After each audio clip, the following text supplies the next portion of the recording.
Evening all. Hello, hello. And yes, it does seem to be the usual suspects. It's great seeing the same people turn back twice a week, every week. It's, yeah, I can't believe you guys actually want to watch me just pecking away at this game twice a week. But thank you for watching, it's appreciated.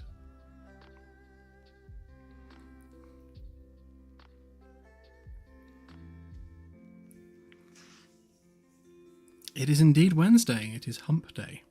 Happy hump day to everybody. Not that I get a hump day, because I work every day, but still. Luckily I love it.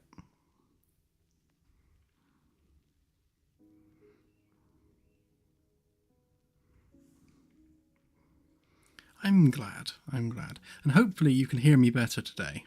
I've moved the mic closer and the camera's a bit closer. I'm actually on a new screen. Well, I say a new screen, it's an old screen that I've put in front of the broken screen, and it's quite a bit smaller, so that's quite disconcerting. But the camera's closer because it's on a new screen. I agree, Firstus. It is an amazing community. We could not have wished for more.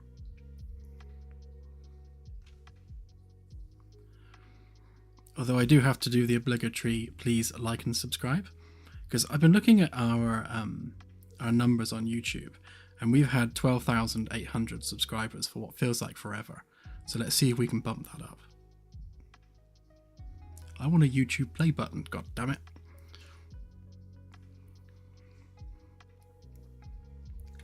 Anyway, what have I been up to? Let's do the mini-me. Oh yeah, plugging in screens always messes up the stream. Hang on, let's find the right one. That one I expect. Yeah, there we go. The crappy old Dell one. This monitor's about 10 years old, but at least it works.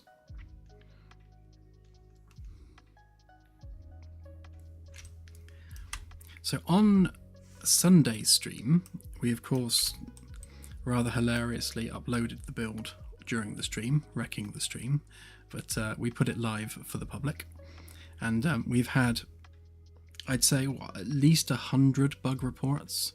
A lot of them are duplicates, to be fair, but yeah, people have been hammering the F1 button, which is brilliant because it gives us things to fix and polish.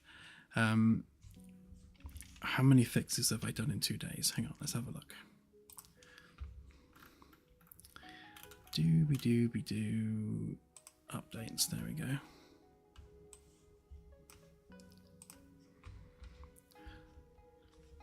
So including the 4 or 5 I've done today, so say 4, 5, 6, 7, 8, 9, 10, 11, 12, 13, 14, 15, 16, 17, 18, 19, 20, 21, 22, 23, 24.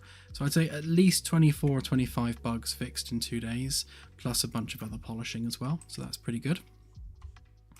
Happy with that. And we shall continue on apace. The last one I fixed today was Delta's bug, actually, where someone logs in to a multiplayer game and all of a sudden the host becomes the client, which is really weird. And I've worked out why. It's because in order to do the smooth transition between sitting and standing, if I just play that a sec. So now when you sit, you get a smooth transition sitting and standing, rather than it just happening instantly, which is great. However, in order for that to work, we had to turn off auto manage active camera on the player controller. So of course you now need to manually tell it to activate a camera for the player controller, and I was doing that using this, but I was just using a get player controller node.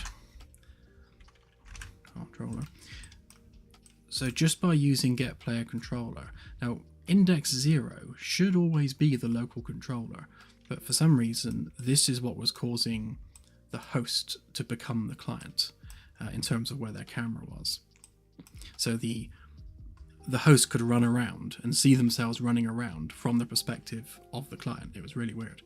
But yeah, that's fixed. So I'm just doing this instead. So we're just getting the controller that's specifically controlling this pawn and then setting the camera target on that.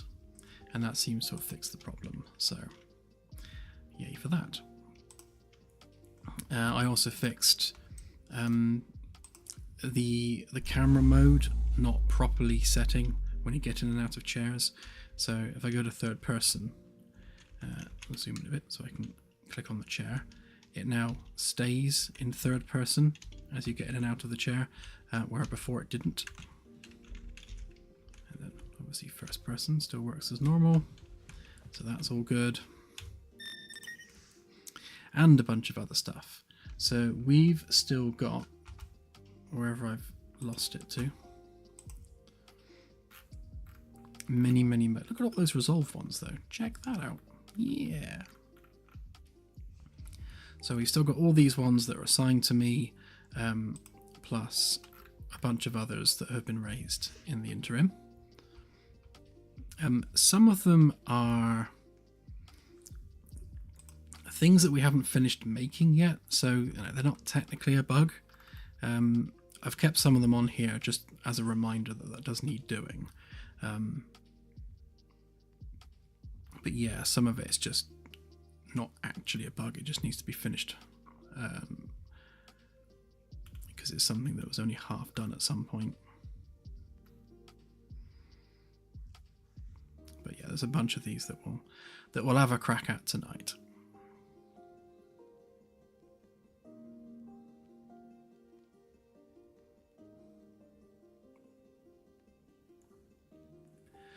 Yeah, on that note, Firstus, I think we'll perhaps keep the labels distance limited, so that as you fly into a star system and you start to see all the planets kind of spreading out as you get into the system, so that it doesn't just become a jumble of words. We'll leave it a little bit later before we enable those labels. Hopefully that will look a bit nicer and cleaner as you approach. Obviously, we still want the outermost planets to be, to be visible and to have labels. So we need to kind of tweak that accordingly. Right, so I just fixed one, so let's close that a minute, or set it to resolved rather.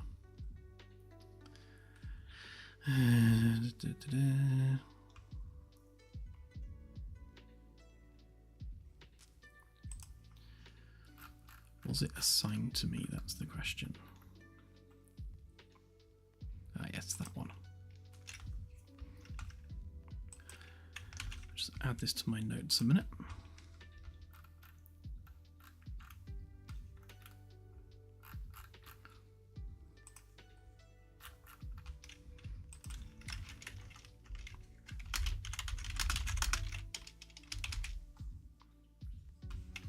So I have a log on Discord.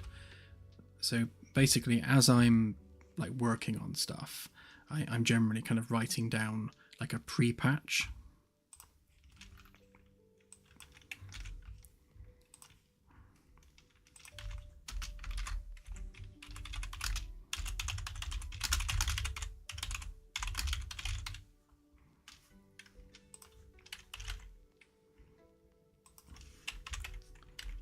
I spelled it right the first time. That didn't look right for some reason.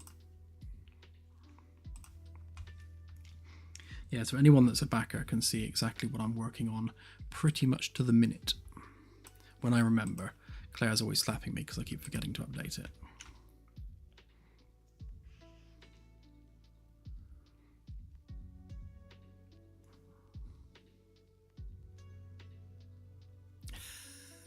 That's really cool, Simon. Yeah, they're purposefully very bright.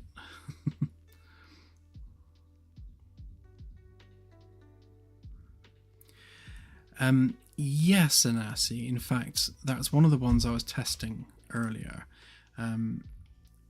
it's almost fixed. I need to debug that a little bit further. So where's the planet painter gone? Oh no, there it is. So when we're generating the map for the sensors, what we do is we trigger this generate material blueprint interface, and what that does is it generates the material and then it passes that back as a generated material. For like pre-textured planets, like all the Sol planets, it's really simple because we just load those textures in. But for the procedural systems, we need to obviously then generate those textures. So I've added has life and has tech booleans, and then we pass that through to the material generator. So if we go have a look at the code that handles the city lights, you can see we're bringing in this boolean here. So that's the tech boolean. So if that is true, in fact I need to get rid of that. I'm doing it a little bit more efficiently. So if tech is false, then we set a city lights extent of 0. So that means there should be no lights. Otherwise, we randomly pick just how much there is in terms of city lights on the surface. I'm going to drive this based on tech level. So obviously the higher the tech level of the civilization, the more lights and things there'll be on the surface of the planet. And then just randomly pick some colors and things for the lights as well, so they're not all the same color. So it's really quite simple. You know, should there be life, yes or no, and then it renders that accordingly. What seems to be happening, however, is either this is always reporting true, or something else is going on, because if we go and look at a test system, unless removing that branch just fixed it, in which case we did just fix it.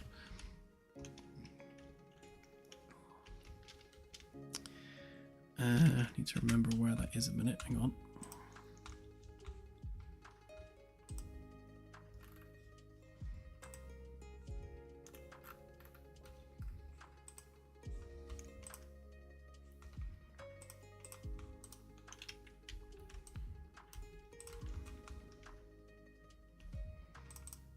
Right, so this one was at 2, 6, 5, 7. Next. That was at minus 15 and 55. Okay. Make sure we're actually there.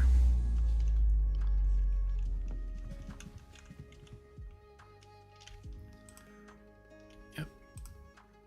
Okay, so this is the planet, and as you can see from our scans, there is no tech signature or no life signature on this world. So there should be no city lights. Aha, and there are not now. That's interesting. So I think what was happening with this is on here, because we had a branch on here, and if this was reporting false, then it just didn't do anything, it just ended. And I think what's happening is that the actual material graph is still defaulting to 1 for city lights. So by not actually doing anything with it, we weren't changing this to anything other than 0. So we can call that fixed. So there you go, Anassi, it's fixed, and that'll be on tonight's build.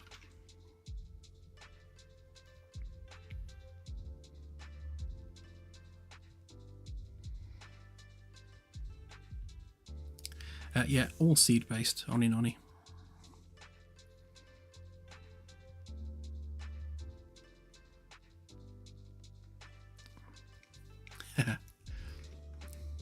We should do CSI, but I'm going to check now that you mention it.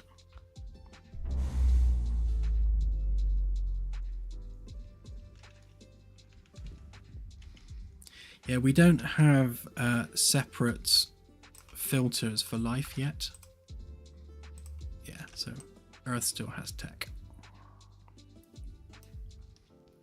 Like, because, you know, looking at Earth, if you were to have separate life signatures, the whole thing's basically just a green blob because there's life everywhere on Earth.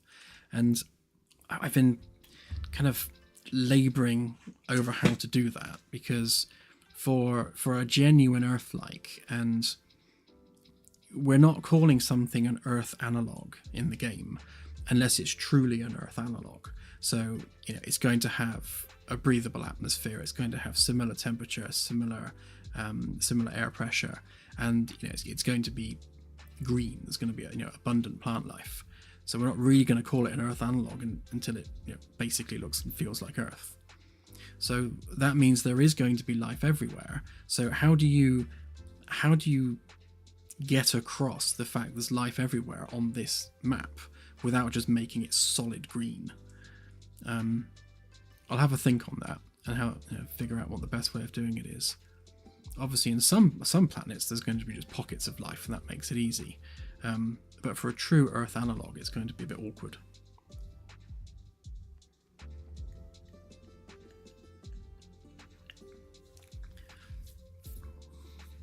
Yeah, I think separating them out. So, like,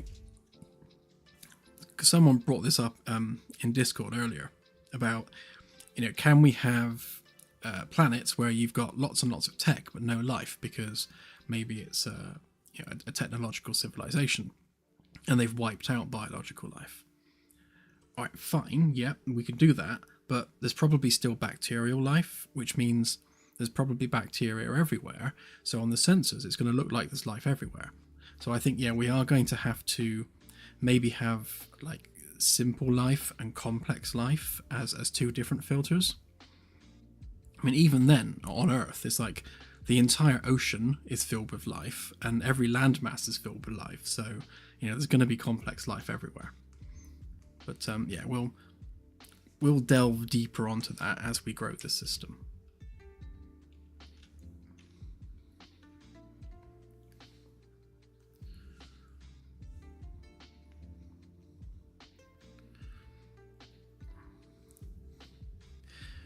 Yeah, definitely, Oninoni. You know, knowing whether something's intelligent or not from orbit, you can't really work out, but you can definitely tell the difference between, you know, microbial, you know, single-celled organisms or small multi-cell organisms from, you know, mammals.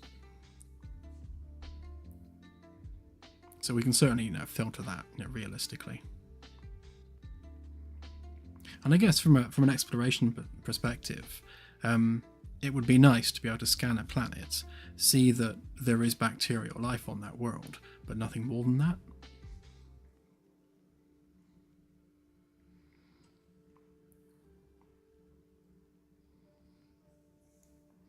Right now, Oninoni, it's automatic. So if there is a tech signature on that world, then there is always life. That's just how it's set up right now. Obviously, we don't have separate layers for life yet, which is why when you turn this on and off, it's turning them both on and off at the same time, because we don't have this separately yet. But once that's implemented separately, then you will be able to have life without tech or tech without life. Like, every Earth analog will show green for life. It will show a life signature on all of them, but not necessarily tech unless it's actually inhabited.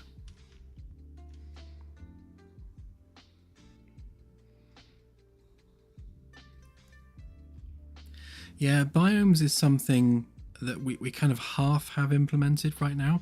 So we've got equatorial regions calculated, we've got polar regions calculated. So we've already got some masks that we can use for you know, driving that. I really want to get tectonics in there as well and try and use that to help drive some biomes. But we can definitely have like polar, tundra, temperate, equatorial, and then back to, you know, temperate, tundra, and pole at the other side.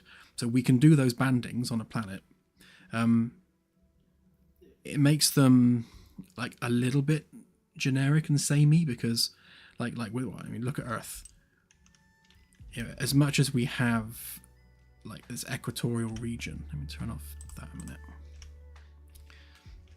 we can use it as an educatory tool.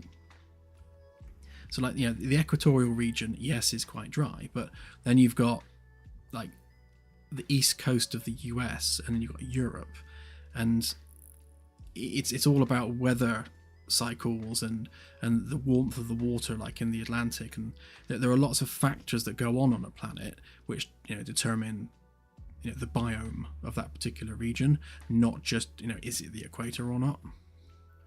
Like, look at the Bahamas on the equator, they're nice and green and lush. And then you got Australia, which should technically be temperate, but is very much desert-like. But as a simple system, we can certainly do bandings on planetary surfaces and kind of start with that as a baseline.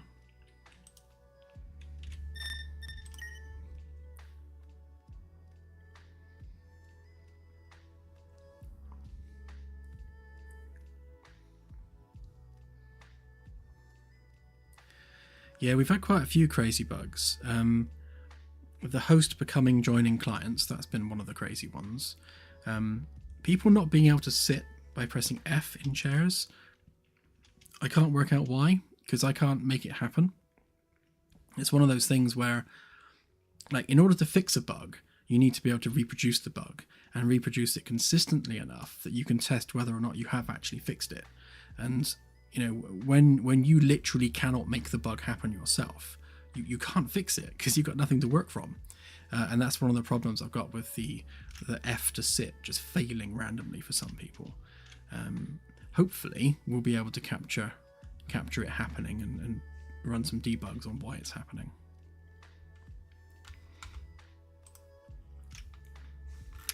Right, let's just set this one to resolved. Send it back to the QA team.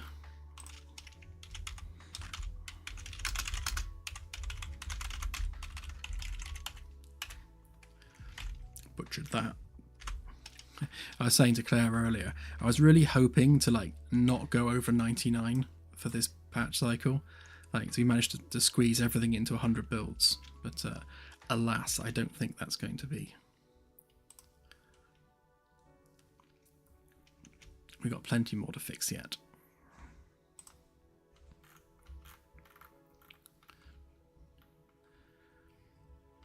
That's painfully bright. Annoyingly, the dark mode works everywhere except the actual listing of bugs.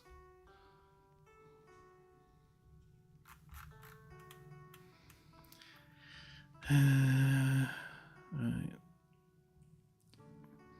See, some of these things, like some display bugs on the battery arrays and things, I'm not going to bother fixing those for the demo update, because they're kind of minor things. Stuff like the scan not showing on the UI for clients, that definitely needs fixing.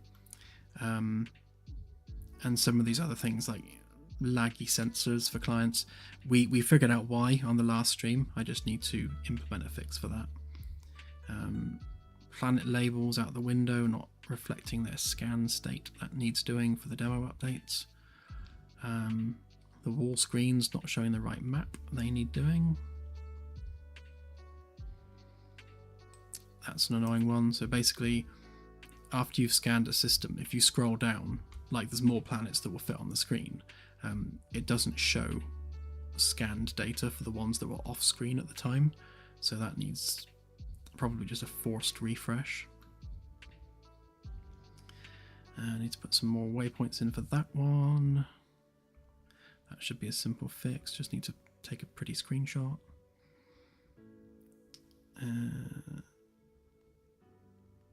That needs to refresh on its own. I couldn't make that happen. I logged this ticket because it was happening to me once, and now I can't make it happen again, typically.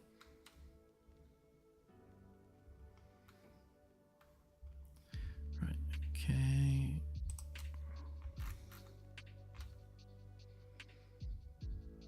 I'm sure I saw... Was it this one?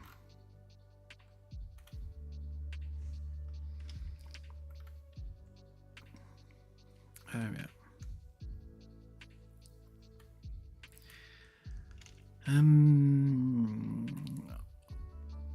I wasn't going to bother fixing this because it was a minor thing, but I will.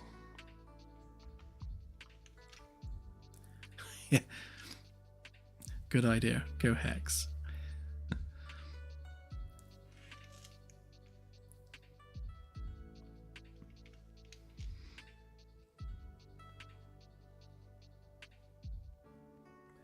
Yeah, it probably makes sense just to grey it out.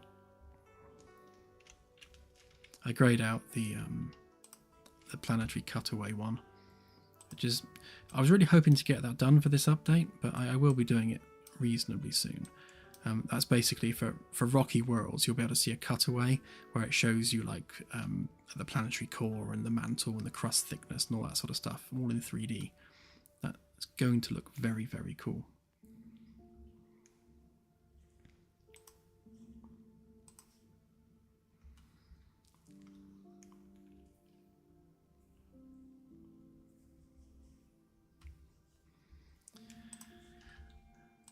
It's really weird working on this tiny screen. I mean, my main screen's, I think it was 27 inches. It's not like massive, but I think this one's only 17 inches. It's teeny tiny.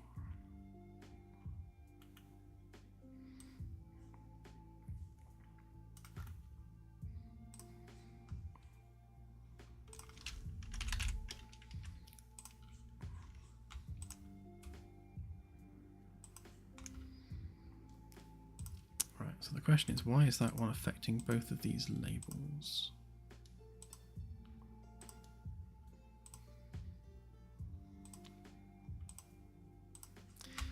Let's see if we can figure out why.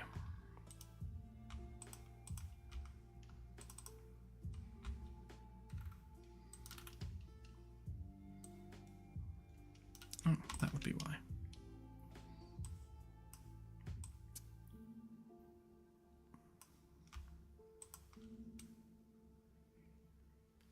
Yeah, it's driving from text signatures, so easy enough.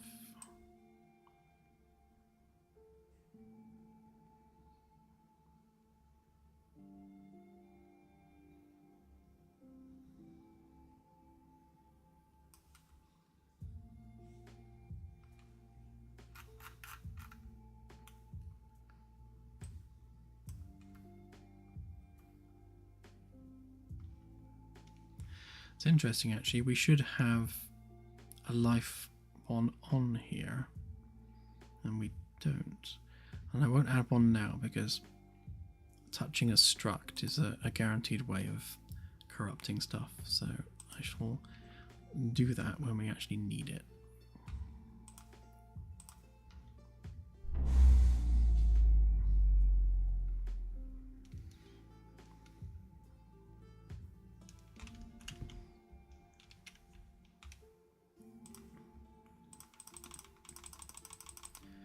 Okay.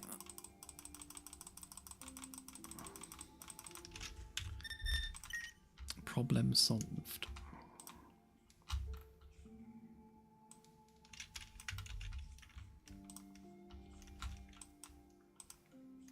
Just add that to my log.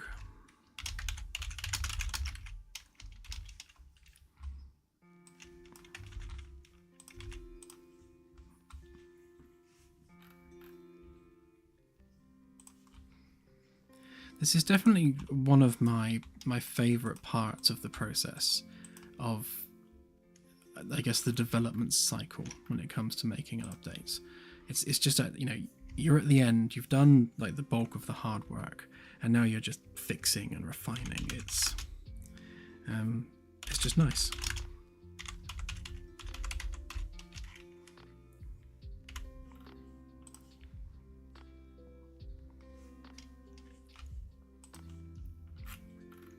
Well, it's nice when it's easy stuff, put it that way. Some things not quite so nice.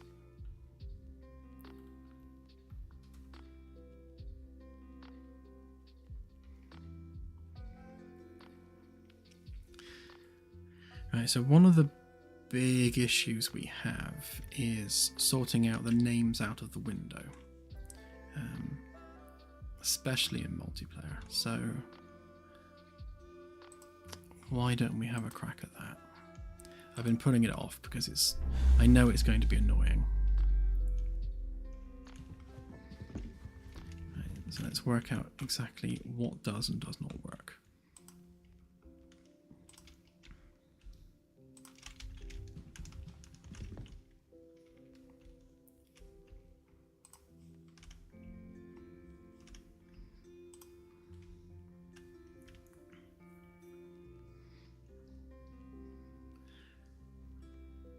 Okay, so Nav Target is showing Alpha Centauri.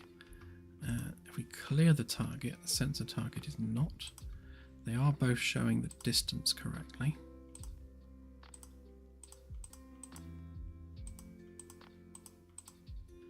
So what should be happening, I don't know whether you can see there with the 4.24, but as I turn on the Nav Target, it gets a bit bolder, because it is actually overlaying the two on top of each other. And this is because we display the sensor target and the nav target separately in the world. So if they're both pointing in the same location, we kind of need to overlay the two as seamlessly as possible, which means that the sensor target should also be saying Alpha Centauri. So let's start with that one.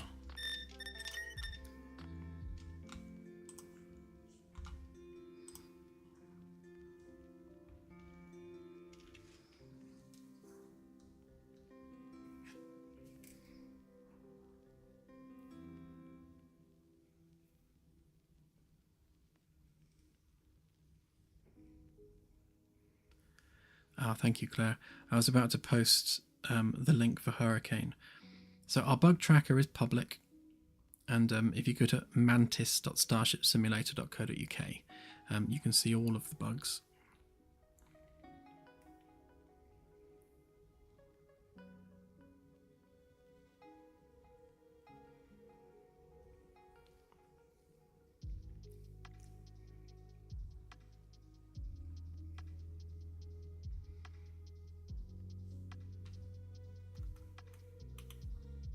So I'm just trying to catch up on the chat a minute.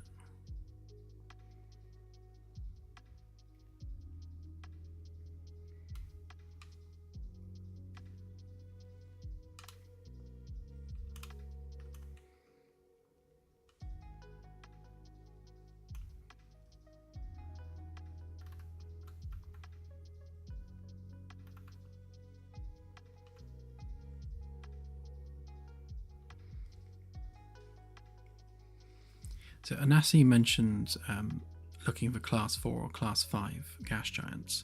They are in the game, you just need to stumble across one. But talking of looking for stuff, which is kind of what reminded me, a conversation I was having with Claire is how frequently are we actually finding tech signatures? So if I walk you through the process really quickly. So the gameplay loop for the sensors console specifically is when we're deciding where to explore next. So we've explored a star system, we've met who lives there or whatever, done some science, and now we're looking to move elsewhere. So the process is we go to our long range sensors, we pick or methodically go through star systems. So let's say we went for G-class stars specifically because we were looking for, the greatest chance of finding an Earth analog. So we'll pick a random G-class star, we'll align the sensors to that target, and then we'll do our survey. Now, if we're lucky, this particular star system will have an inhabited world, which means we'll see a tech signature. Now, the question is, how often are people finding tech signatures on the long-range scan?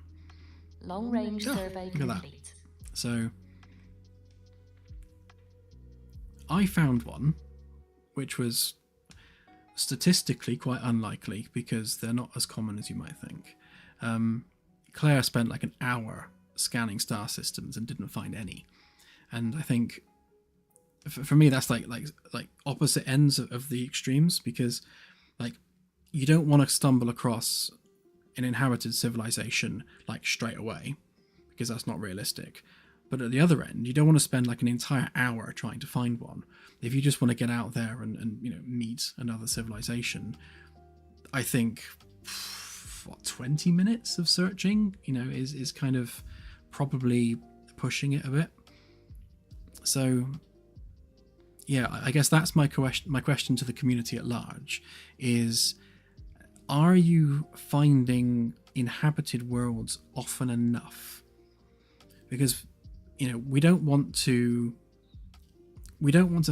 completely fill the galaxy with life to the point where there's just life absolutely everywhere. I mean, every sector will probably have some, a scattering of inhabited worlds in it, but how much? And that's the question. How often do we want players to be finding those inhabited worlds?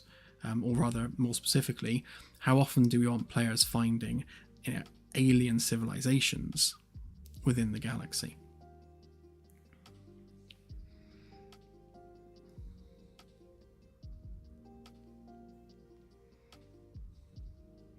Yeah, so we have full control over the density of life in the galaxy, because the way it works is, as each sector of space is generated, we then define, how many alien civilizations are there within that 100 Lightyear Cube, and randomly go bleh, and there they are, from like 0 to 10 or whatever.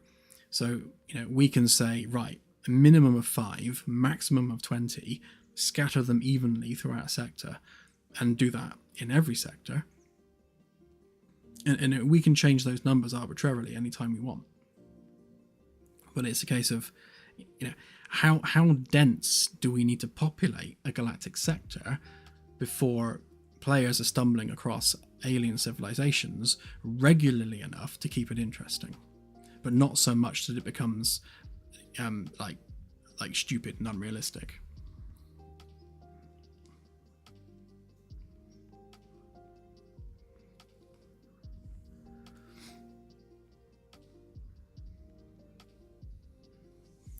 Yeah, so we can't do something like a pity system because it's like a one-to-one simulation. So either you've picked on a system that has alien life or you haven't. And there's no way we can game that. It's just pot luck.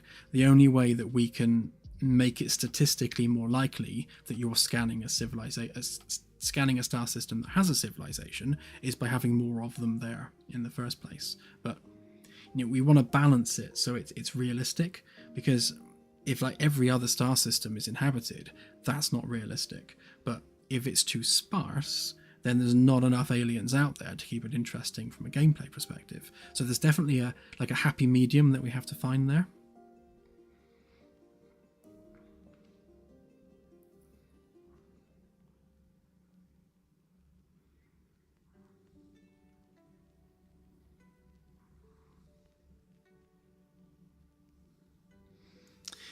It is kind of like that, BC5. So we're driving the numbers based on galactic sector type.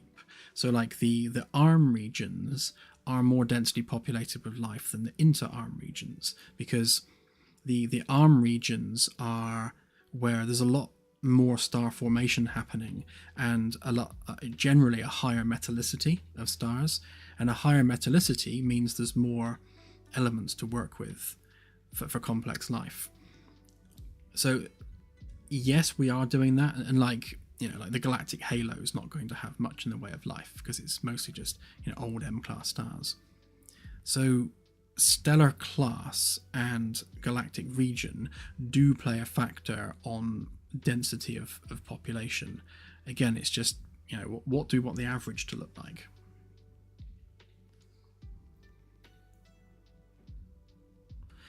Yes, Dave, you can survey whilst moving. So you can be, flying across the galactic space, just picking stars as you go past them and scanning them. But you don't necessarily need to. I mean, I guess that the way I would personally do it is I would rock up to a particular galactic sector that I've not been to yet. I would scan, say, 10% of that sector and see what's there. If I'm not getting any hits, then I'll move on to the next sector and try there, and just go kind of, grid by grid, sector by sector, just scanning groups of stars, one sector at a time.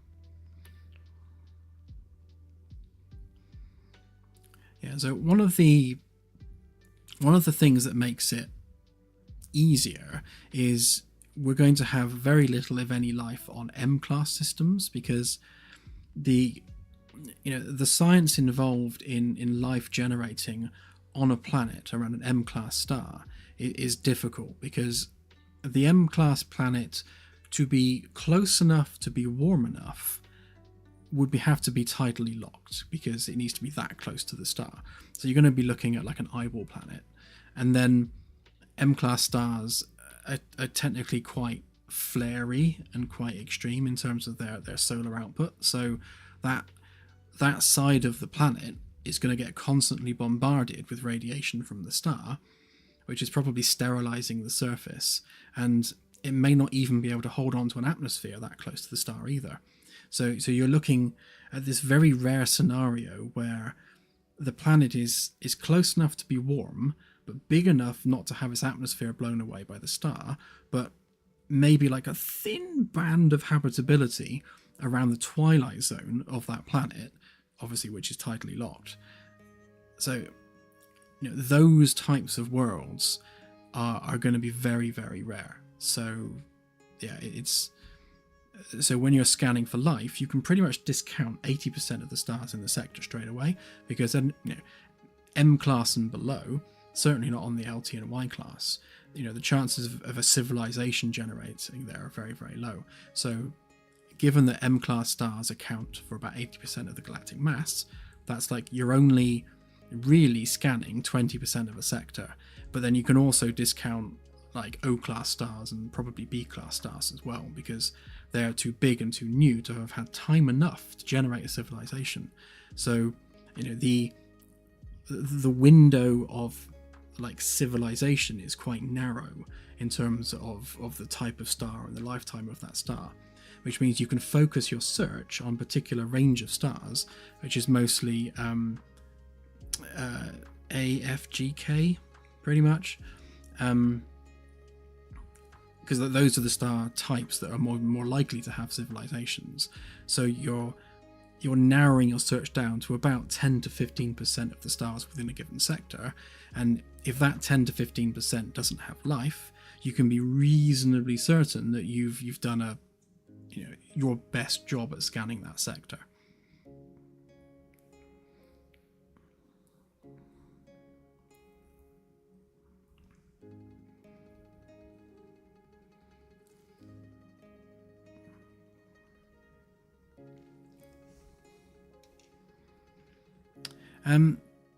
This system here, Oni, so yeah, I mean, some of those orbits are quite eccentric, but then they're not necessarily hitting one another. They're quite inclined. And these, so what you're looking at here, these are all the Kuiper Belt objects.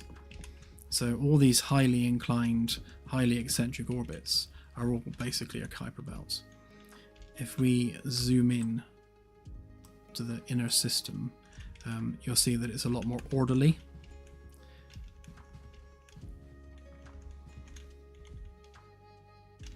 Because we have Kuiper Belts now,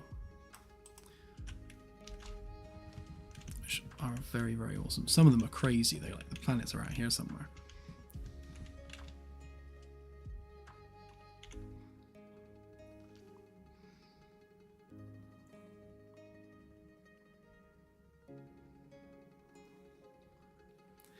It is true. She is quite eccentric. That's why I married her.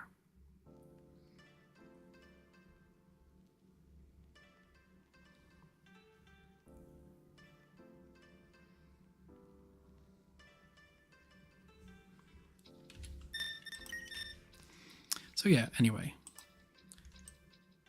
I would appreciate it if people could give feedback on just how often they are finding alien civilizations based on a fairly narrow search of F, G, and K stars.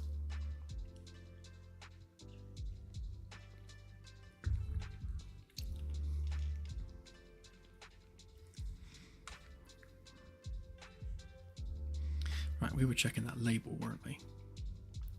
Before I got all distracted. Right, so we want that one.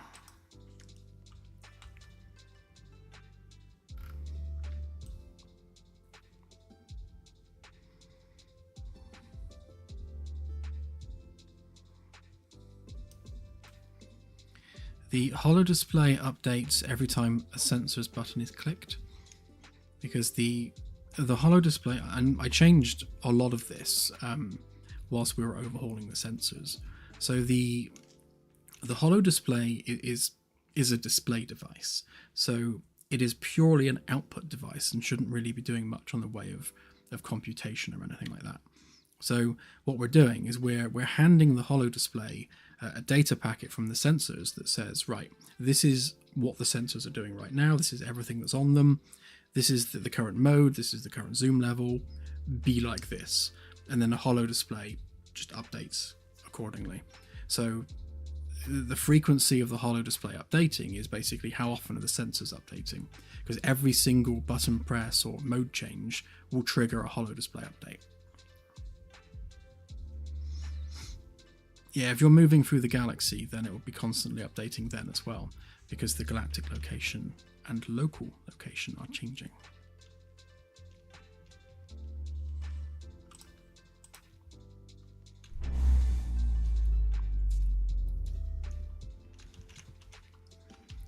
Right, if I stick it on long range, and we go fully zoomed,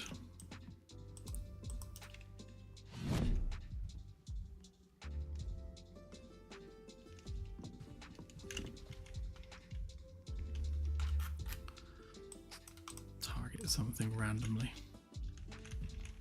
Let's target something in front of us randomly. No. Why is nothing in front of us? Ah, you're in front of us, you'll do.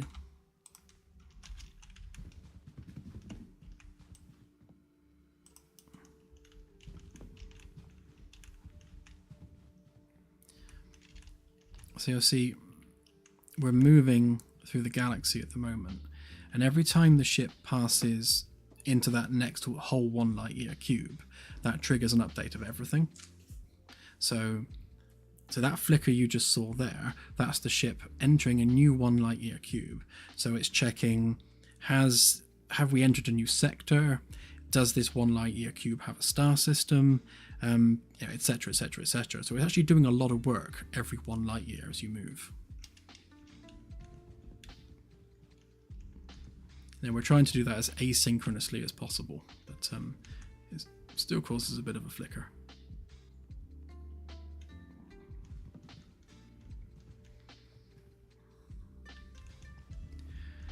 Yes, Simon, it should do.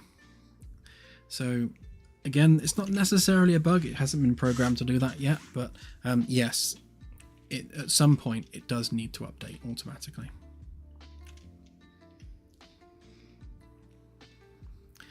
We are bug fixing still. So tonight's stream is all about just finding things to fix.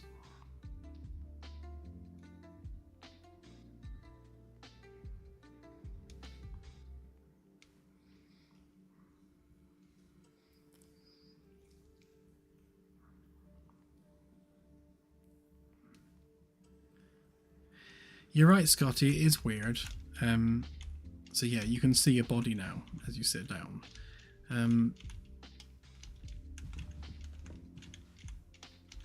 I can fix that, but it means from the perspective of a third party, they'll see you disappear and reappear like half a second later. Hang on, let's have a quick look. Actually a fairly simple fix, because when we... I really need to clean this up. When we possess the chair, we do a whole bunch of stuff. Blah, blah, blah, blah, blah, blah, blah, blah, blah. And somewhere along here, we unhide the character.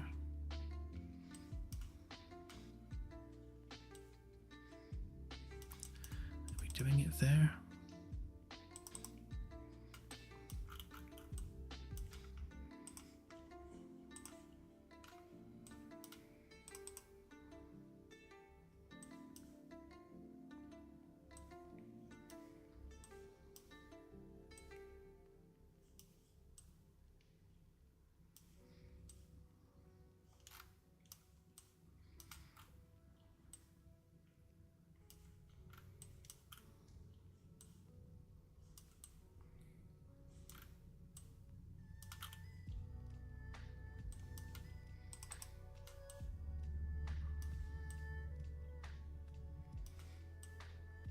Here we are. Yeah, so when the chair is flagged as occupied, we unhide the character itself. Now what we can do is we can delay this bit by half a second. We can't do it within a function because functions cannot have any kind of timed event or delays on them. But we can make an event that does this. So maybe both of these guys.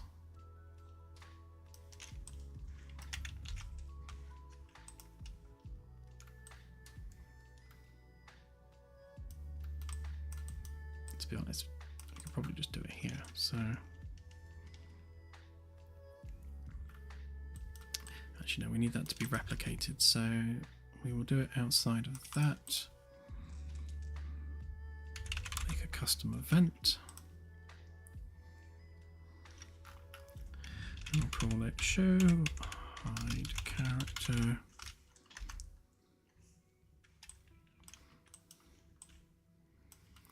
And we will delay that by half a second, which is exactly how long it takes for the camera to transition.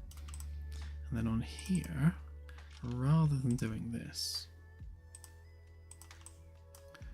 which I'm going to keep there for now, we'll do show hide character instead.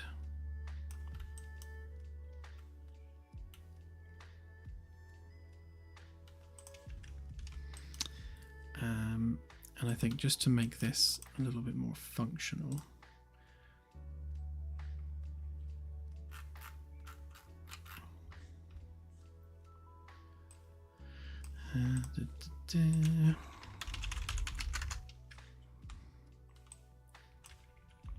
give it the option to be instant when you leave the chair. So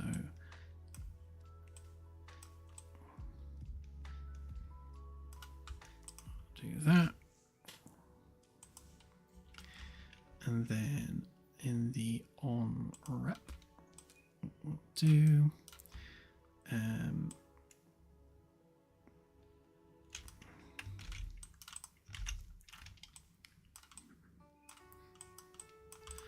so if occupied is true, we'll do it instantly because we're no longer occupying the chair. Otherwise, we'll do it delayed. Let's see whether that works.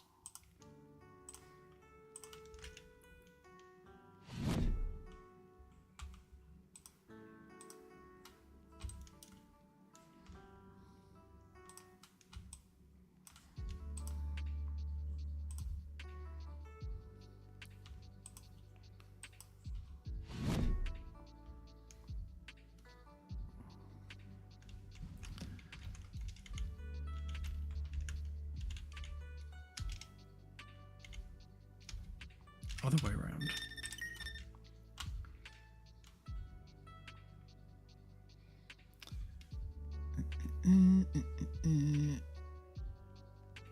Where's the chair master gone? That one.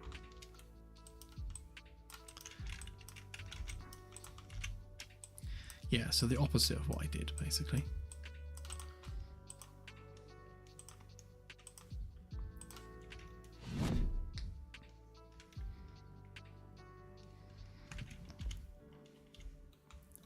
So when you go to sit in the chair, it won't actually display you now until you're actually stationary. And then as soon as you get up, you vanish instantly.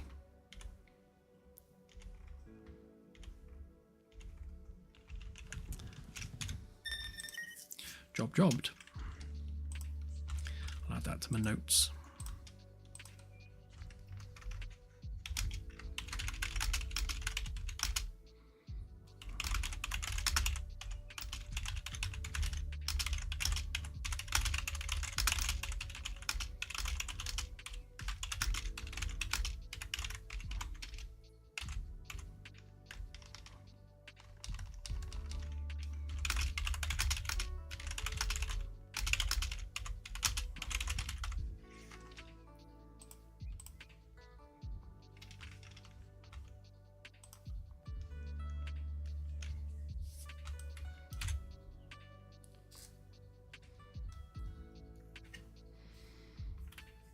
Simon, thank you.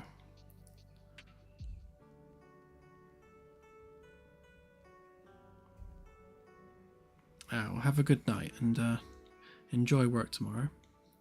But yes, thank you for the €5. Very much appreciated. I shall make sure I spend it on chocolate for Claire.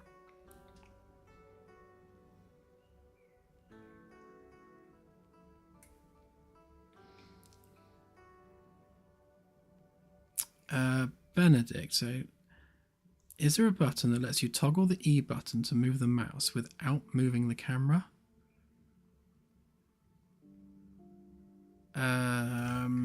No. So are you saying you want to be able to just like toggle that so you don't have to hold E down? Is that what you're saying? So obviously as soon as you press E, like, you can't move the camera anymore.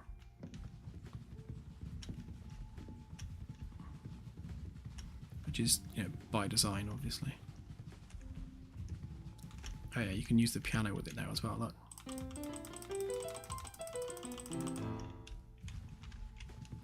Makes that a little bit more user-friendly. Yeah, so the idea is that you hold E to interact with things, and then you just let go to carry on about your business. I wanted it to be as kind of user-friendly as possible, and as like non-obtrusive as possible. I mean, we could maybe make it a gameplay setting where E can become a toggle. So you press it once and it's, you know, obviously mousy, and then press it again to get rid of it. If that's what people want, we can add it.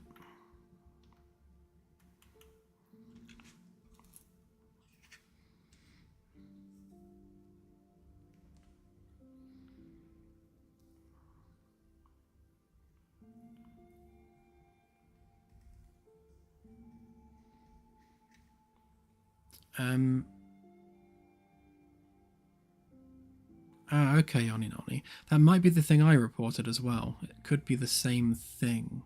I will have a look. Yeah, the YouTube player cannot do live streams. In fact, there are various videos it can't do. And it seems to be a little bit random as to what it will play and what it won't play. One of the reasons that it was breaking is because certain videos just wouldn't load and it would lock out the player. So now it will just say cannot load this media file. But yes, we have no control over what it will play or what it won't play. So it's really just kind of pot luck, as you know, if the video you want to watch will play, then good luck to you.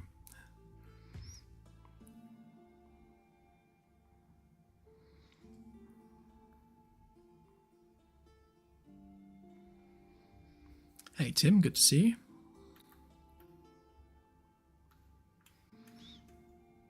Wow, chat is just burning on tonight.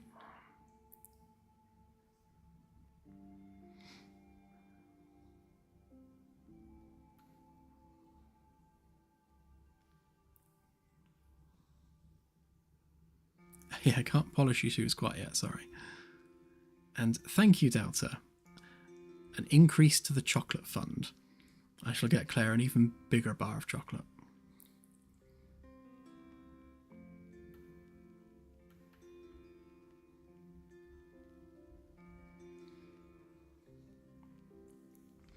AJ, no, we're not going to do any kind of relativistic stuff in the game. So the speed of light is considered to be instant for things that you're looking at out the window.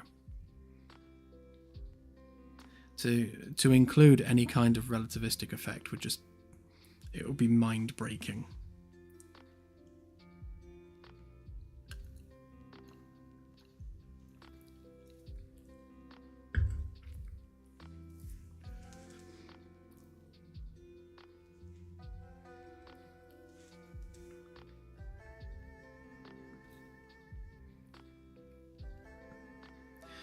Yeah, Delta, one of the things I wanted to do with the piano was include just simple text-based note files. So, like, at so many seconds play this note, and at so many seconds play this note. And just do it like that. So it's literally just a list of timestamps and notes. And then just have the script go through that. And basically you're then just playing a piano. No differently when one of those, the drums with the pins on it that they used to use for playing pianos, just like a digital version of that. Obviously we need those notes and things doing and formatting in the right way, but we could then just have a drop down on like a little UI on the piano, and it would just then play the song, which would be quite cool.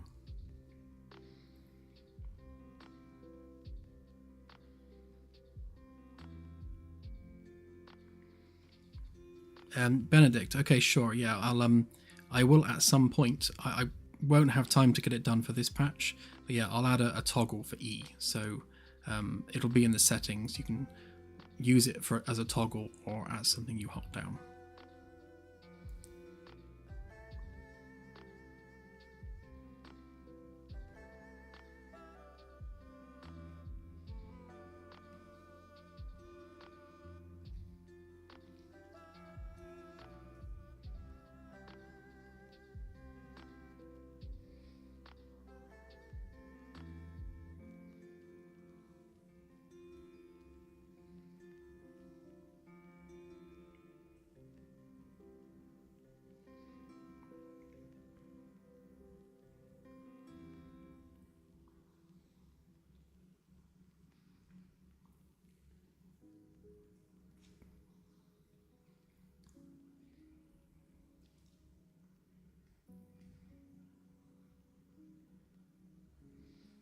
And yeah, of course, the MIDI function should still work on the piano.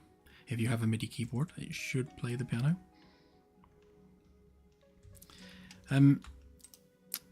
So Firstus, you're saying that you get a frame rate drop when doing a scan. Hang on, let's have a look.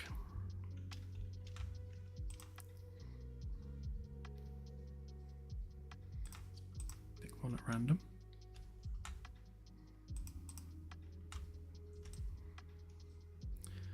All right, so 100 and teens.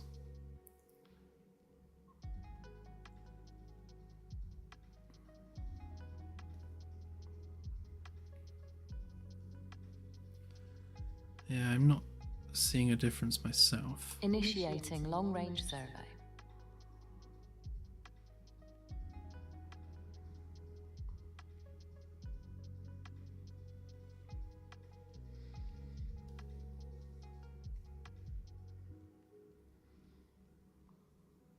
Long-range survey complete.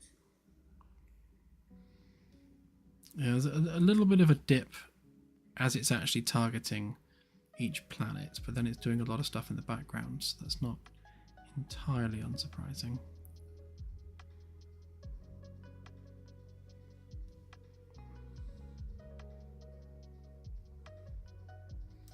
Yeah, 100% zoom. Or do you mean like literally 100% zoom?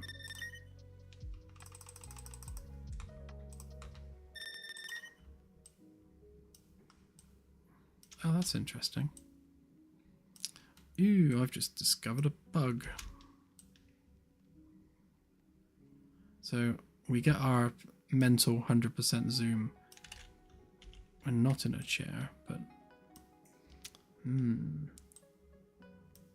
Okay, so I can't be sat whilst doing that then. Crouch instead. Initiating long-range survey.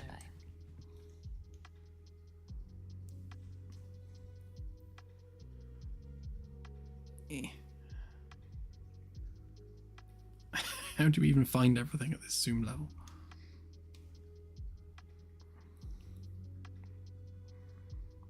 Long-range survey complete.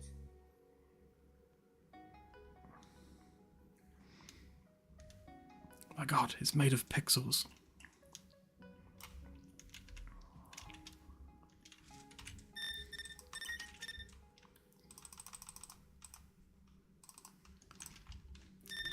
I don't know is the honest answer. I'm not seeing a difference myself. I mean, one factor is when you're looking down through the ship, and when you're looking up, the view frustum is different. So obviously what the camera can see right now doesn't include a lot of the stuff on the decks below. So if you're looking down like this, the view frustum is now looking through the ship. So the occlusion culling is having to calculate more stuff, because there's more stuff in that direction that needs to have occlusion and things calculated for it. So like looking up there, like there's nothing up there, so it doesn't need to calculate anything for occlusion because everything's already been occluded because of the view frustum. But obviously looking down there, it needs to now calculate a lot more stuff. So if you're seeing a frame rate difference looking up and down, I would assume that's why. It's probably not anything to do with the sensors or the holo display. It's more to do with the fact that occlusion culling is having to calculate a lot more. Is this object occluding this object, but is then this one occluding this one? And there's so much stuff down there, there's a lot of calculations that need to go on. And that's why we occlude things by deck, to stop that from being too unwieldy.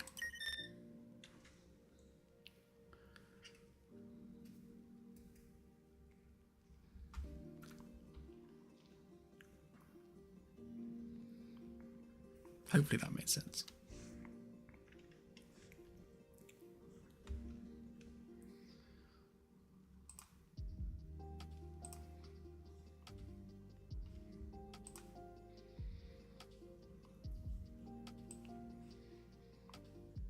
Tonight's moan about Unreal is that if you've been looking at the output log or some such,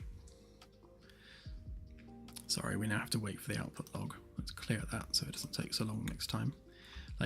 When you click on a tab, if there's a little bit delay, it undoes the tab and puts it on my other screen, and I just have to then drag it back, and it's like, no, I didn't want you to do that.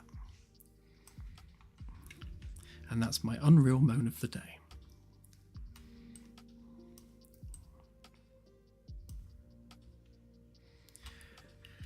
Okay, so rather inconveniently, we don't have those nav and sensor targets as child actors. We're spawning them in separately. So we've got our nav target there, sensors target there.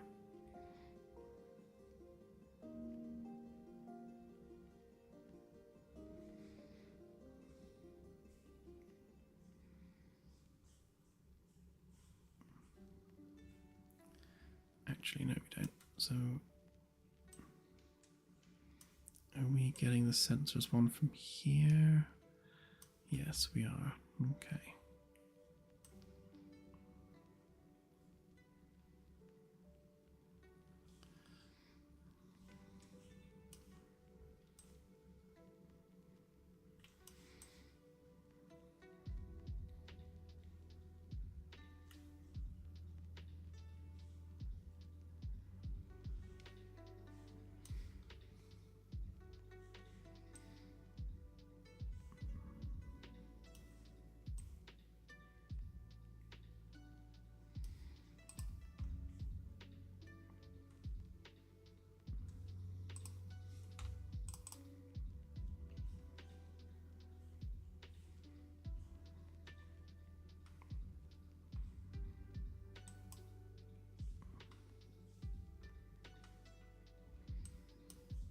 we're definitely updating the label.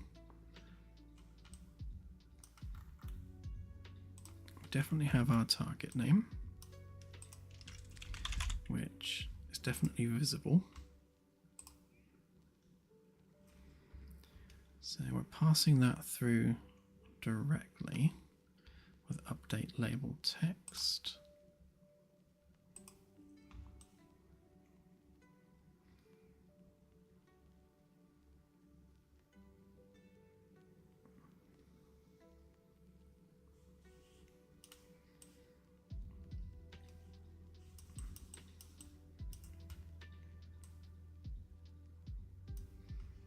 See, that's interesting.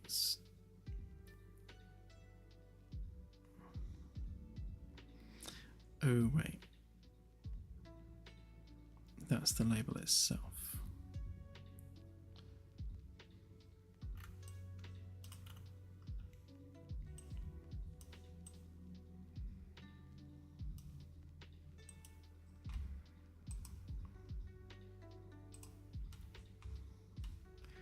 I might need to replicate this in order for this to work properly.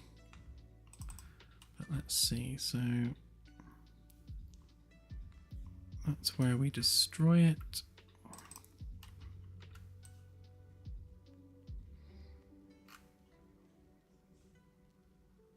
Not doing anything with it there.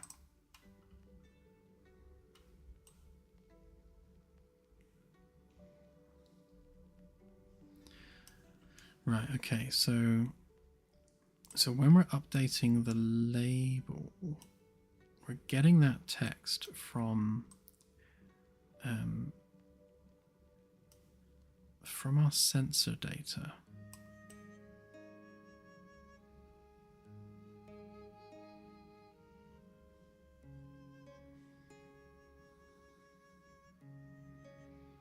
Okay, and we're also driving that via the knowledge level. That's where this starts to get a little bit confusing.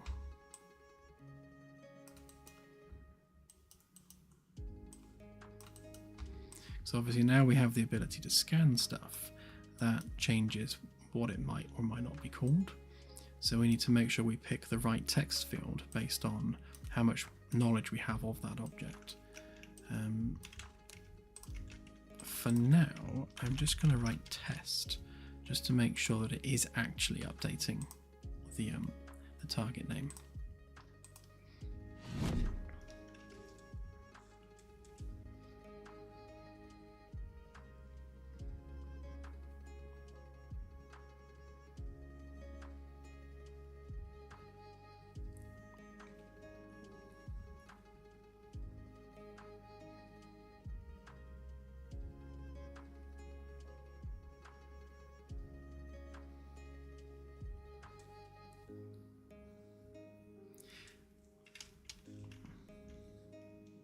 Hey Gundam. Haven't missed a lot really, just doing the usual. Testing, fixing bugs, etc. Right, that definitely says test on it. Let's disengage the FTL.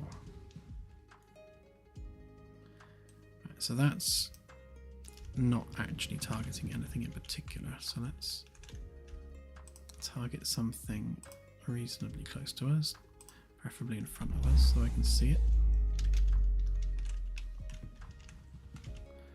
What's that one? VYC SETI, that one. Right.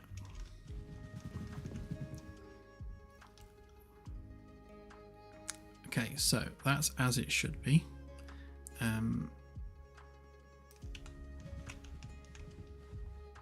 Interestingly, that should be showing a title.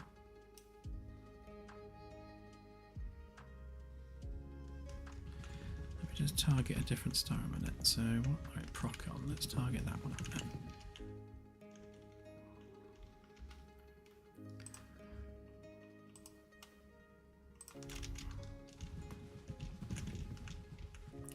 Right, so if I use that. Right, Okay, so it is saying Procon. Fine. So the one that it loaded from the save game didn't have a label. It's probably a different issue. Right, okay. So we know test works.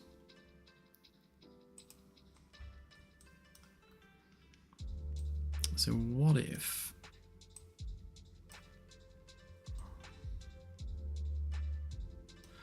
Right, let's just see what it does with that a minute. If it still comes back with nothing, I'll try each one of these in turn, because it might be the case that these are blank.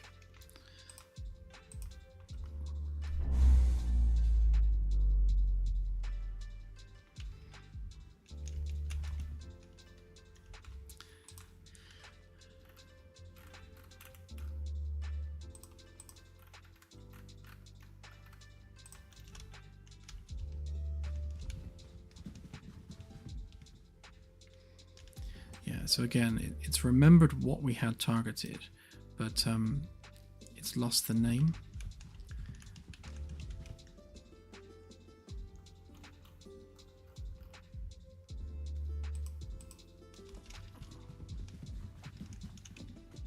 And then Barnard Star is not coming up with the name of the sensors, so that means that one of these is either blank or it's not picking the right one. So let's start with L0.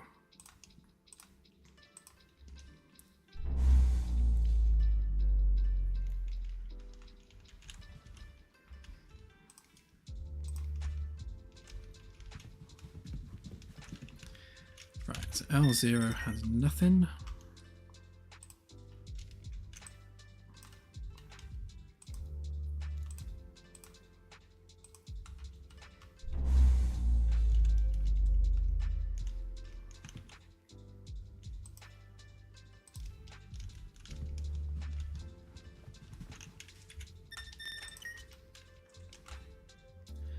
I'm seeing the problem.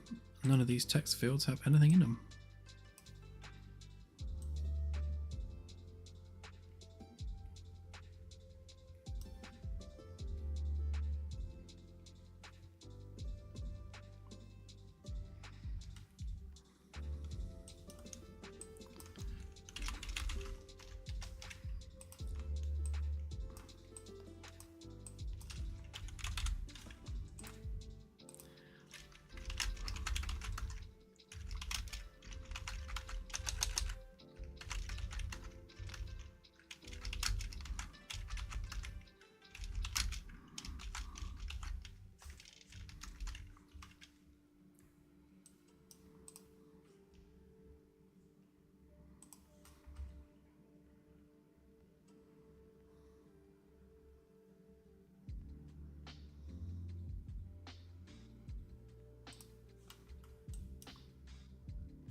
Let's see what this gives us a minute.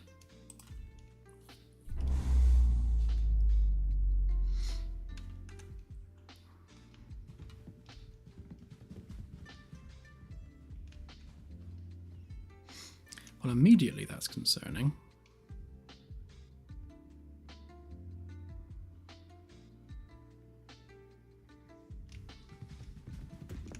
It might just be, however, because obviously when the sensors start up, they go through a bunch of things.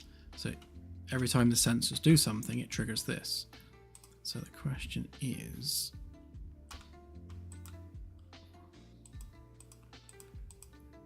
that to lower the time on that, because I can't see whether it's actually doing anything.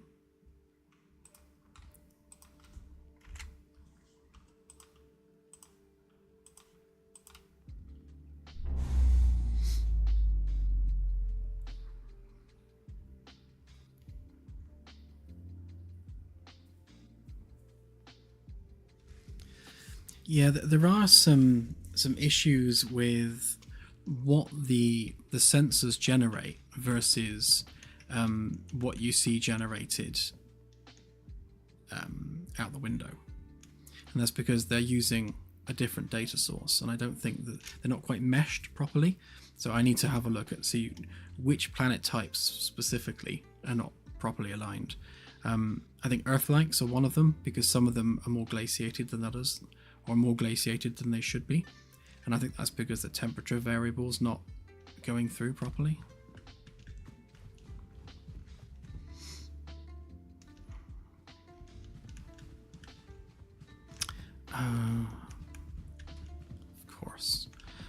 Of course. Right, so the reason that this is constantly spamming is because that it's constantly updating the label. So of course it's constantly spamming, but we have a sensor target and that should be updating accordingly, which is weird.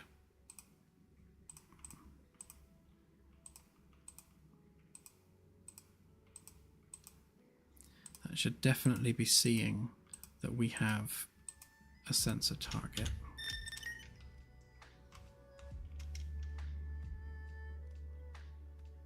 Okay, so let's just follow that breadcrumb trail back a little bit.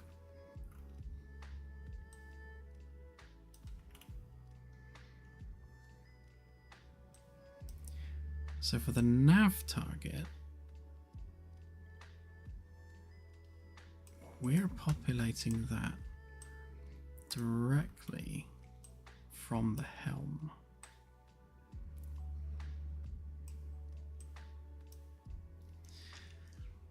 Yeah, so at some point we're going to have to take that name from the sensors data, not necessarily from the helm.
Oh, YouTube's crashed. Hopefully you're still with me.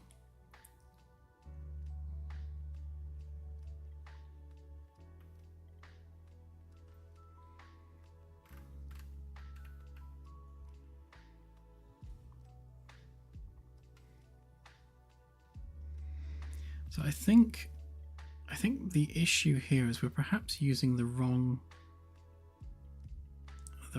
entry in this struct.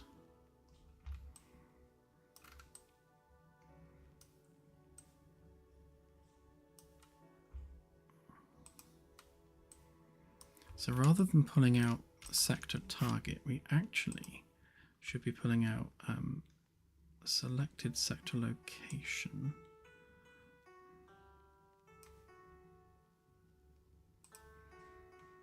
The detail version of that.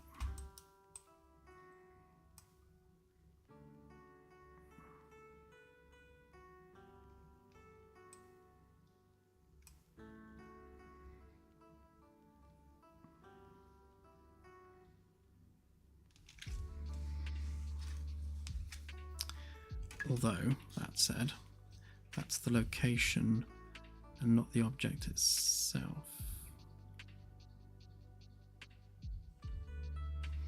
Hang on, let's take a step back and look at how that's actually set on the sensors.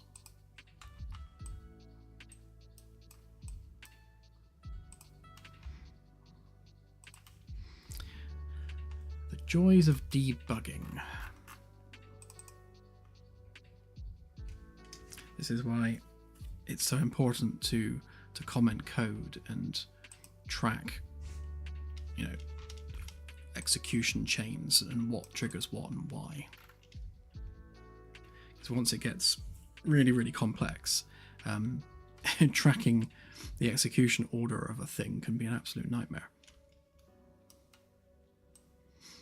Right, so let's have a quick look over here. We need that one, and then we need that one, and then specifically that one.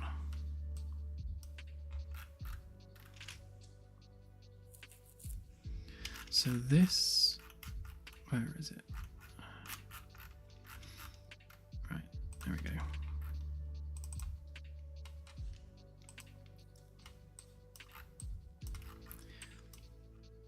So on item selection changed,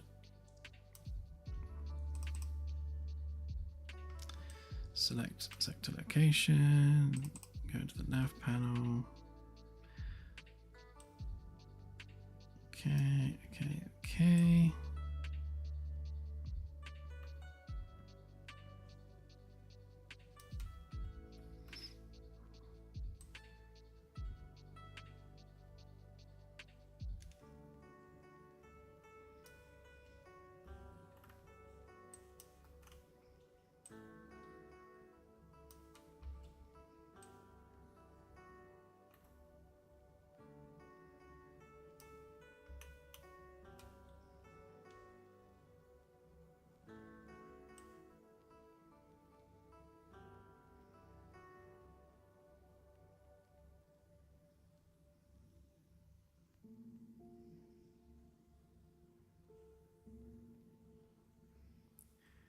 Right, so in this particular instance, we are getting the first object in the array, which is always the star currently.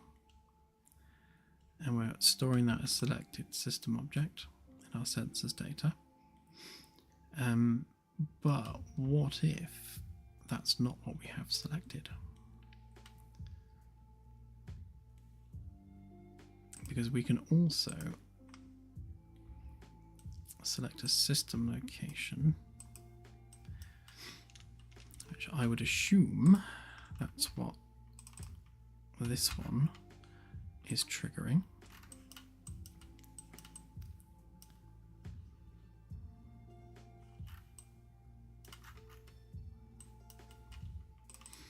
It is indeed. So this triggers this one.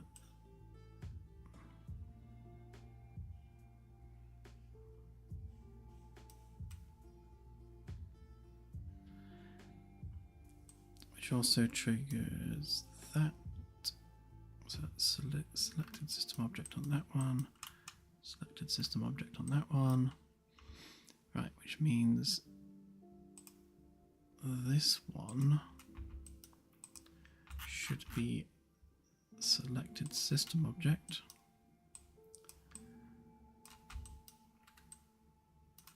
which should give us something more useful.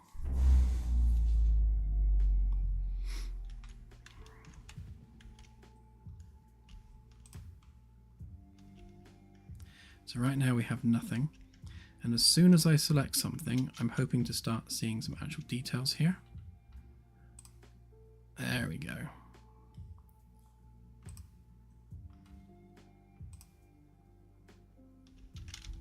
Which means it should also be there.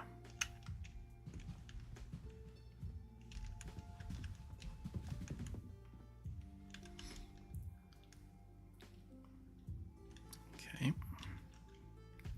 And then similarly, if we select an unknown object like that, it should say, right, so that should say unknown. And the reason it doesn't is because we told it not to.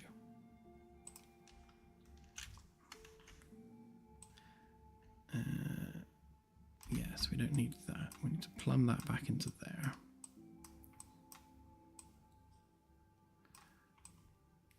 Right, then assuming this is working, it should give us our correct label.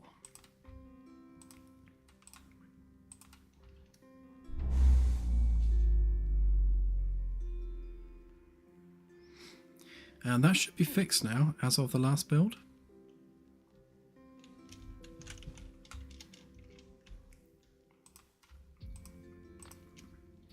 Right, so that should say unknown.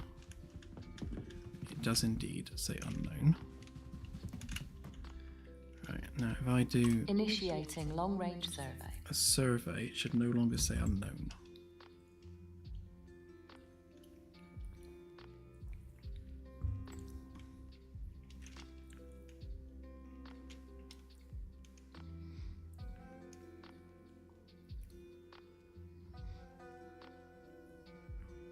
Long-range survey complete. Right, so it should now say terrestrial planet. Okay, it still says unknown, which means either the census data is not being updated, or more likely, it means that our macro is not working. So let's just prove that a minute.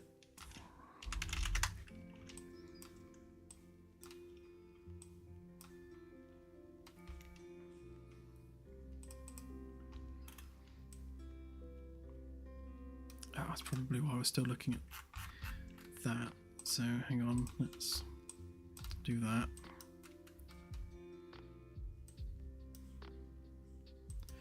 That might have actually just fixed it.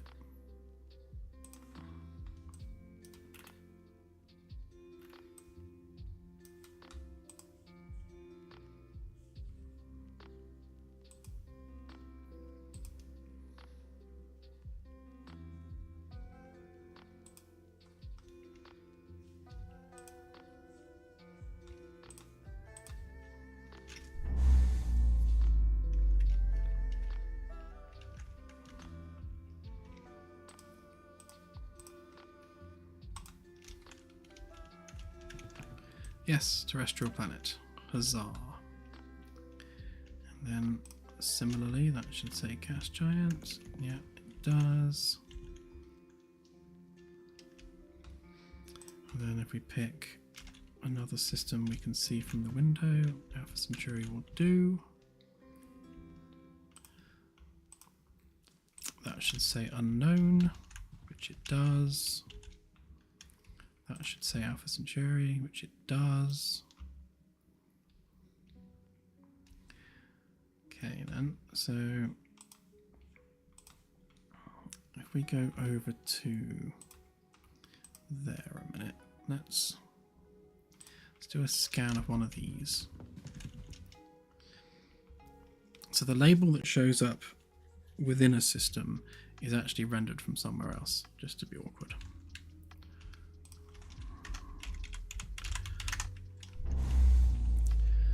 Okay, there is said planet.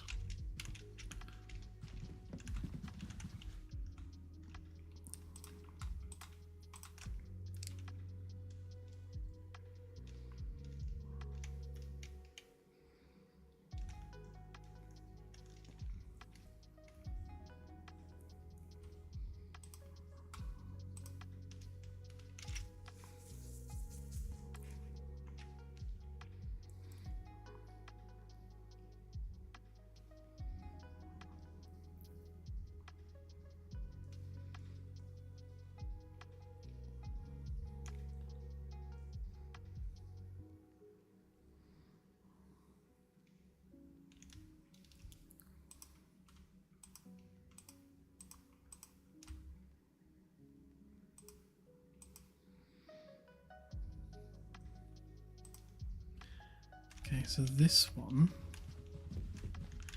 whatever this one might be, let's make sure we send that to the helm a minute.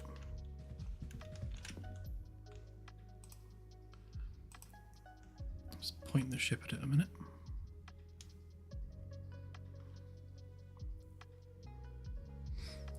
The demo. So right now, the dev build and the demo are one and the same.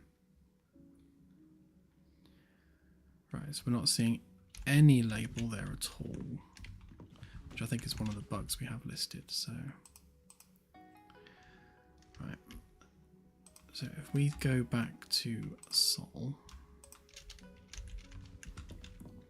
just so that we can view that from somewhere else.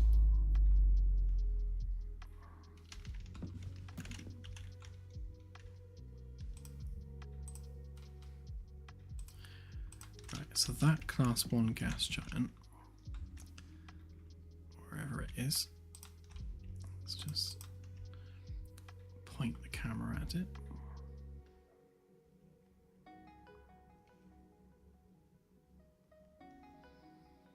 Okay, so it's definitely saying class 1 gas giant, and also unknown. I think the unknown is coming from the nav target now. If we change the nav, oh no, it's going to be the same system, isn't it? Derp.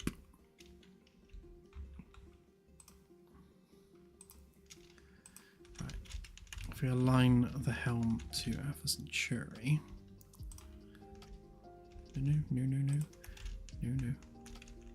Don't move. Right, now if we set that there, we should see class 1 gas giant. Okay.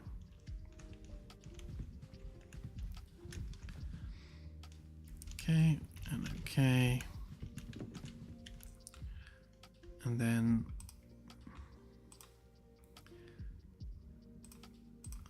just pick that one a minute. So that should probably then say unknown. Pick a different target there so we're not overlaid. Right, and then that one says unknown. Okay. Right, so we fixed one and now we need to fix the other.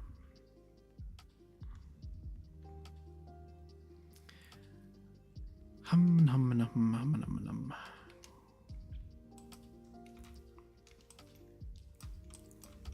Right, so we know that one's good.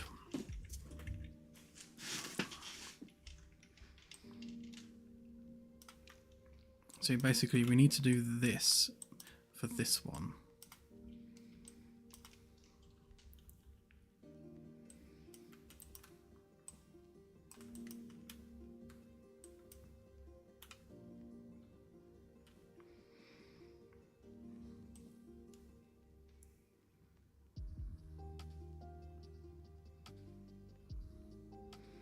You know, one thing that's troubling me is that we're running this like on tick practically, and this is looping through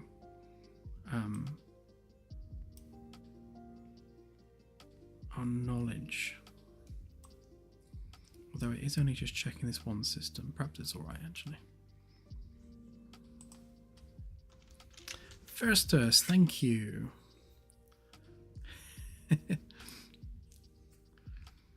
I like the idea of an inebriation fund. Very much appreciated. I shall buy myself a bottle of mead. I discovered recently that mead can go bad. I had a bottle of mead that I've had for about a year, and I thought I'd give it a try. And oh, it was not pleasant. It was very eggy, and mead should never be eggy. So I tipped that way.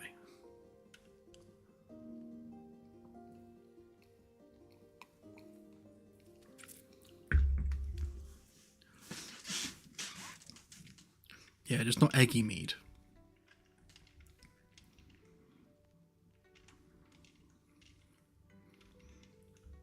Yeah, that is the plan with the tablets. You should be able to start just bringing up stats and statistics on them.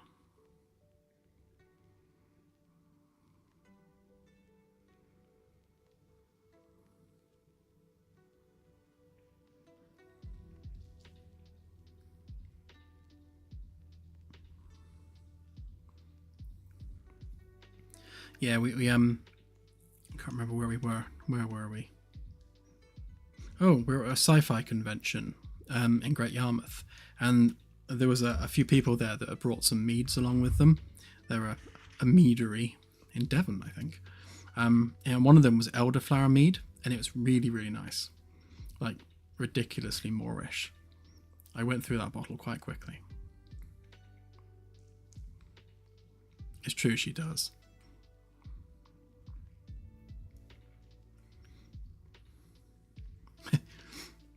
Like, the other day, like, I had a package arrive, and I looked at it, and it's like, okay, what's this squidgy little package? And I said to Claire, there's a package here for you. And she went, oh, that's my aliens. I was like, what? So I opened it, and it's like these tiny, weirdly shaped, like, almost looks like someone had just, like, done their best to make an alien in 3D using a hot glue gun. I mean, just weird little alien things that glow in the dark. And I was like, why? Why did you buy this bag of weird plastic glow-in-the-dark aliens? And she was like, they're for my plant pots. And I'm like, okay. Glow-in-the-dark mini aliens for her plant pots.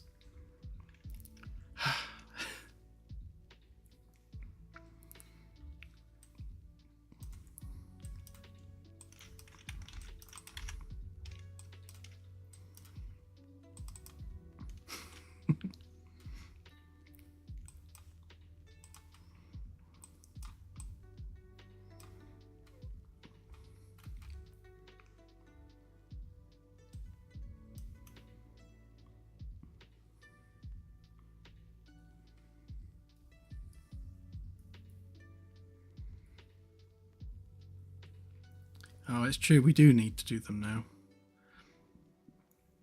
I'll hide some little mini aliens in the plants.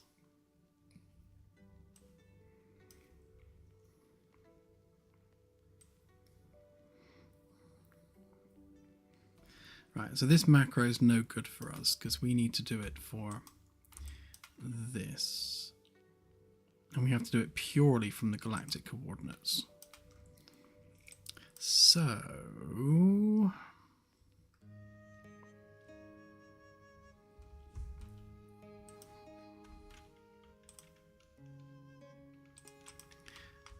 hang on, is that already doing that for us?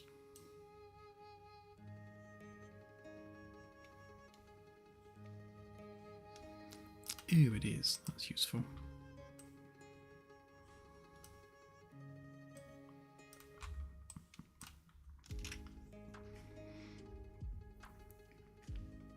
I don't know when I made this, but it's very, very handy.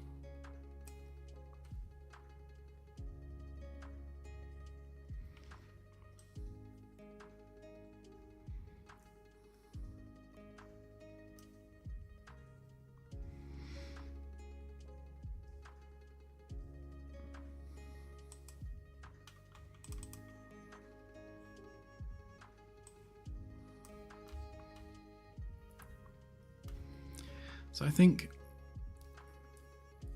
one of the problems we have here is the helm data is very, very old and isn't in keeping with kind of the modern data structure we have. So ideally we need a couple more bits of data on there. Let's get rid of some of these tabs a minute because it's getting a bit chaotic.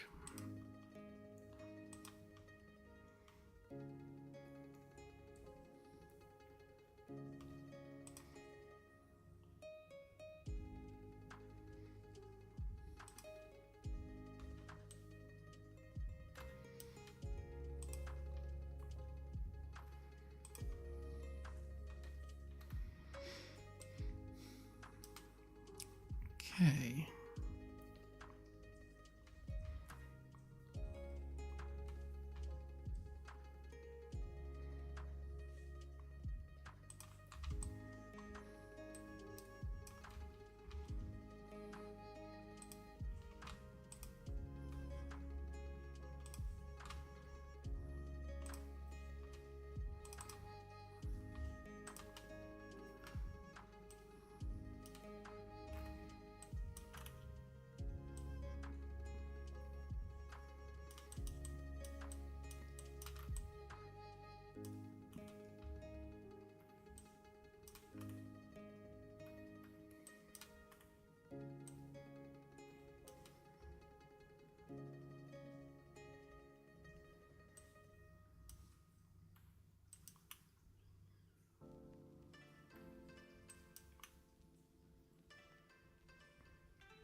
Okay, so when we when we press the sensors target on the sensors UI, that triggers an event which sends, like a global event which sends that data out, which sends out that.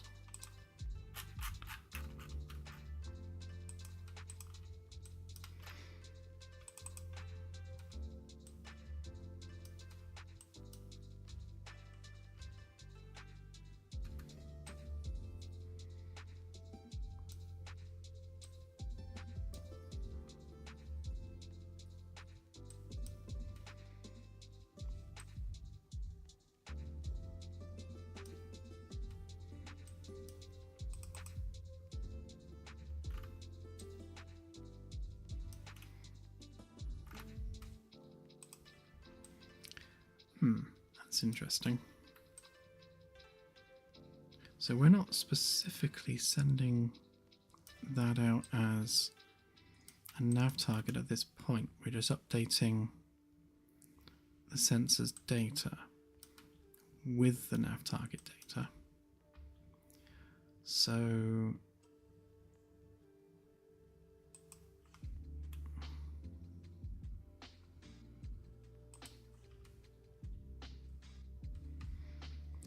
where is this getting called from?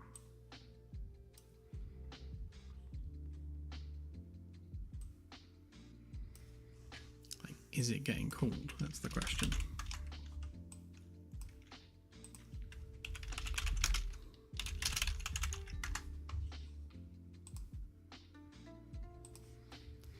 This is part of the problem with transitioning between two different ways of doing things within the game. Whereas before, we were sending out individual replicated variables as a global event.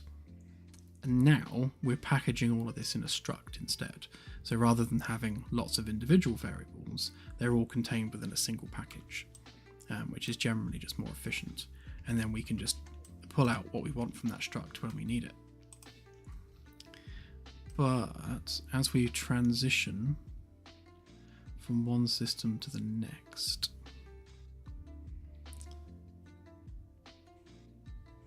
it's causing confusion. I can see that we were tracking the sensors data there, and then setting the nav target there. Because rather than breaking out into all the different fields, really we want to be storing that literally as that.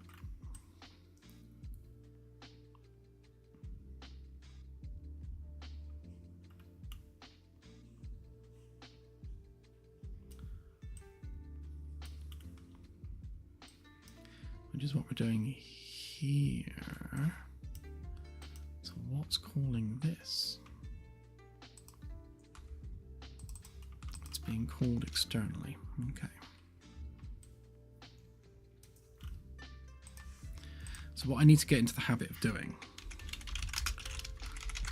is just putting a note on there, just referencing what's actually calling this event, because otherwise it's completely anonymous and we don't know what other game system is actually calling this event. So when you're trying to backtrack through the code to work out what's not doing what it should do, not having that makes it more difficult. So I'm assuming the reason I stopped doing that here is because this is a widget and we don't want to do anything on the widget. We want to do things on the parent, because the widget's just a UI. We want to, the underlying blueprint to do the hard work.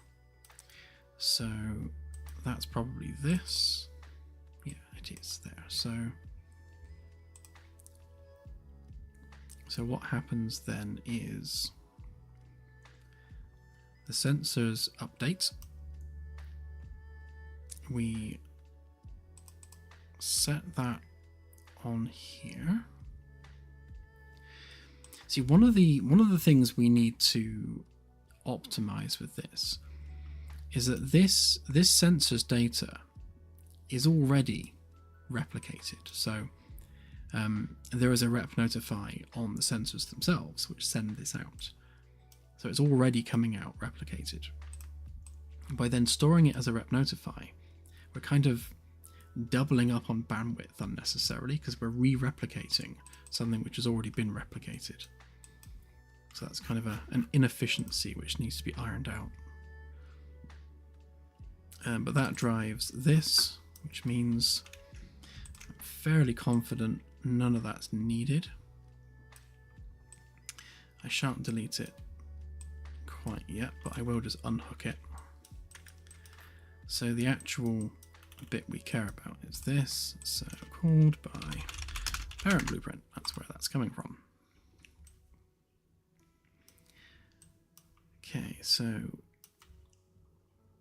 we are storing those separately.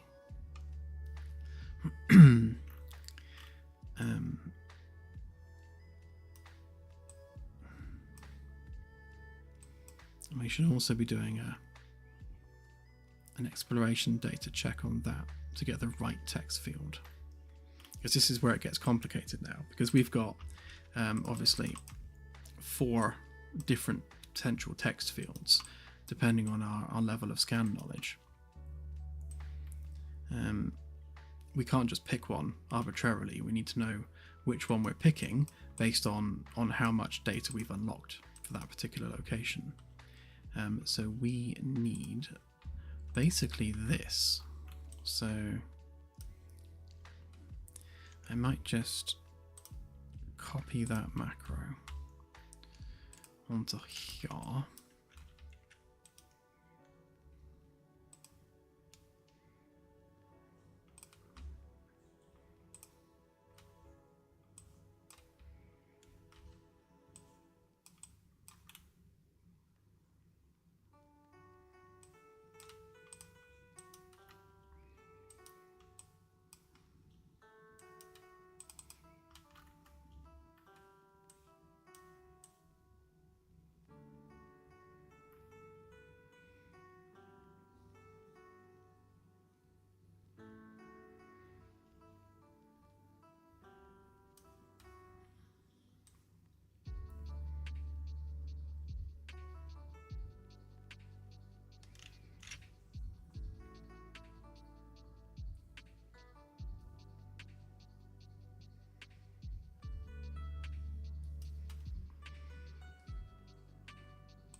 Right, so for each one of those,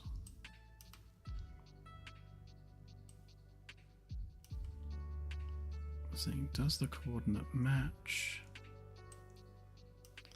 This is not doing enough.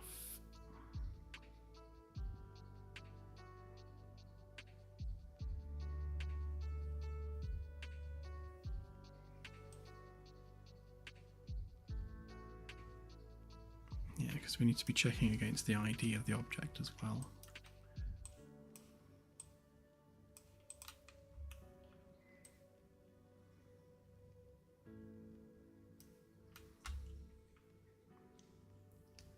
Okay, so in an effort to save time, I probably already have this on here somewhere.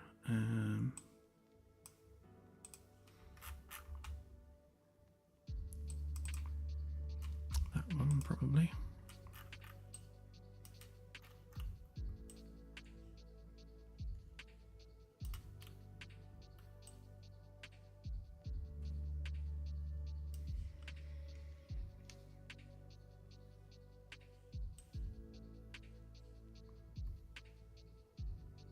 Okay, no, that's one step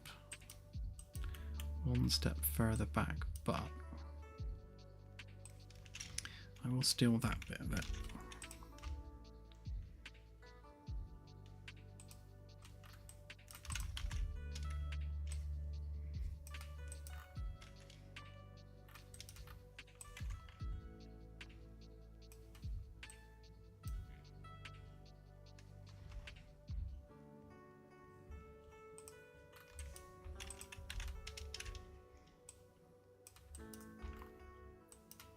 Right, so we need our exploration data, which comes from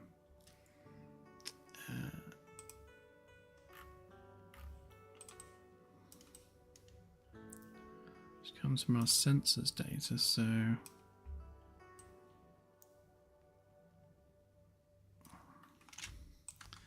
let's grab that.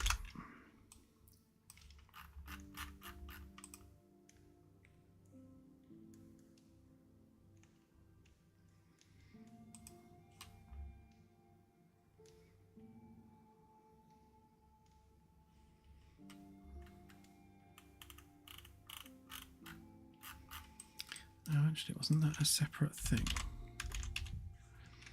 Yeah, it was.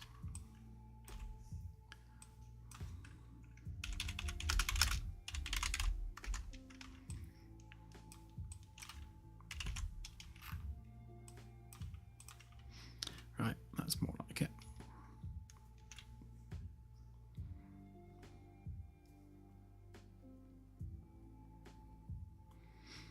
Hey, Charlie.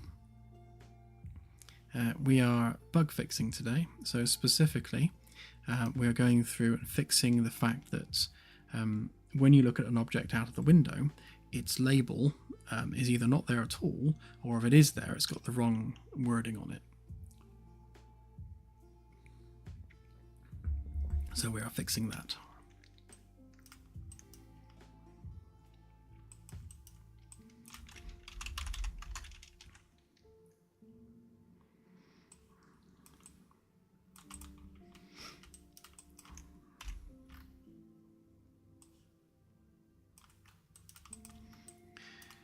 So when the exploration data is updated, that is also broadcast out separately.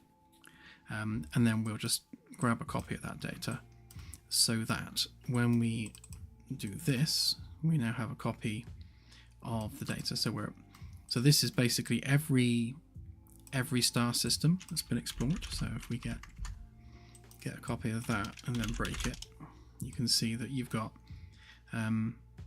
the galactic coordinates of that star system, how many bodies there are within that system, and we use this to work out the percentage. And then that's an array of all the individual planets and what the exploration level is for each of those planets. So in order to work out what knowledge level we have for our particular target, what we need to do is we need to basically loop through this looking for the galactic coordinates. So we've got to match,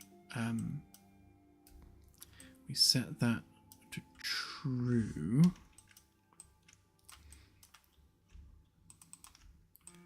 Let's get this out of the way a minute.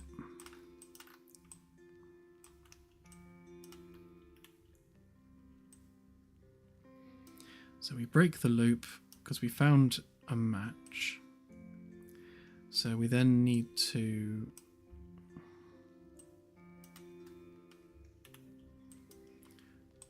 pop that in there. So then we loop through this instead. Let's get this out of the way a minute. Yeah, so having found a match, we now loop through that, looking for the seed, and that would be something we need as an input, which is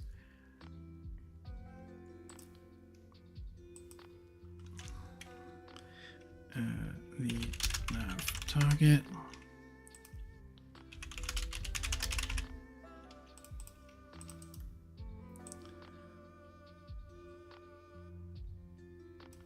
Basically that.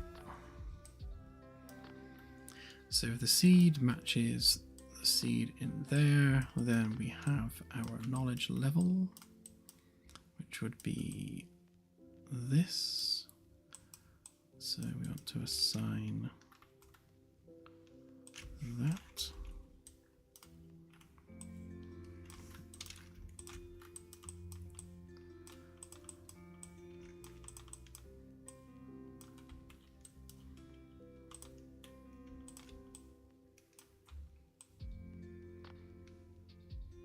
Oops, no, that one.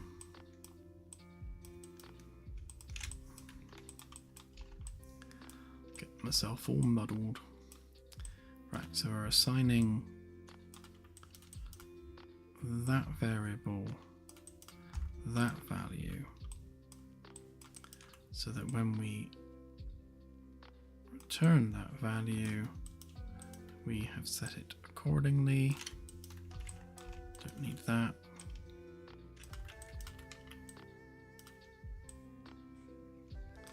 And if we didn't find a match, we just return what was basically 0. So we start off with 0. If we find a match, we change the 0 to something else. If we don't find a match, it stays 0. Nice and simple. And that's the cost of this macro is directly relative to how much you have scanned. Because obviously this array is going to grow by 1 star system for every scan that you do. So if you've explored 1,000 star systems, this is going to have to loop a maximum of 1,000 times. Fortunately, it does that rather quickly, but yeah, we just need to stay on top of it. Right, so this should spit out a matching exploration level. Right, it's giving an error because we've got nothing plugged into it.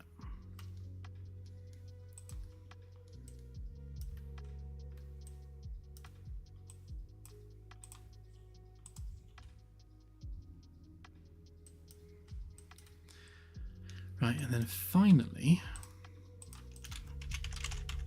we can do a select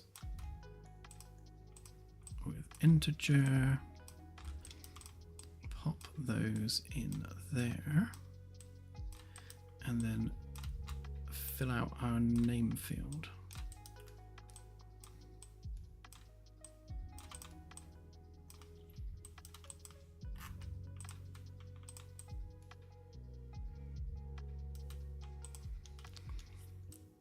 It's a lot of effort to go through just to get a name, but the systems are getting ever more complex. Right, and then that should sort that out.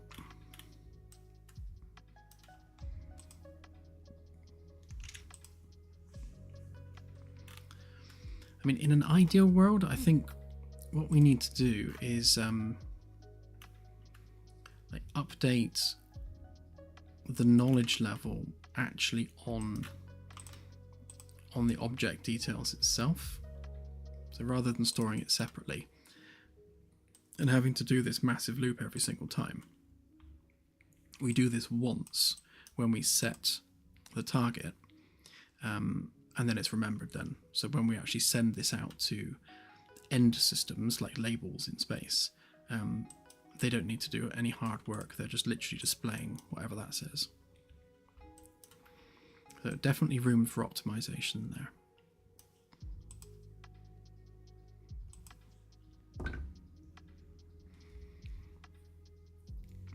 But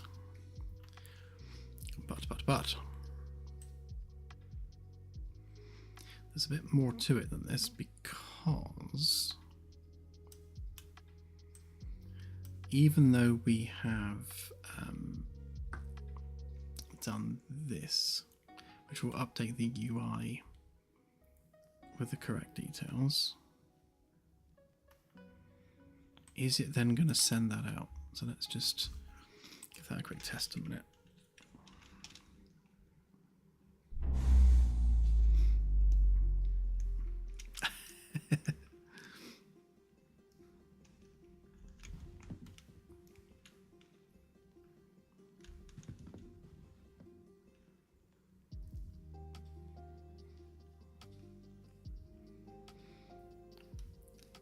If you have a SQLite browser, Snowball, the real-world galactic data is actually held in a SQLite database in the game's content folder, which is unencrypted and openable in any SQLite browser. So you can actually search the database for any known stars.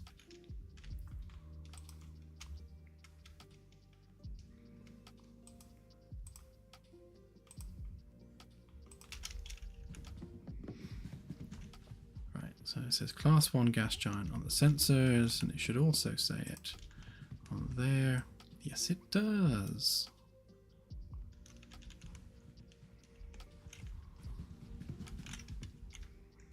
Right, so if we then change the sensors to a completely different star,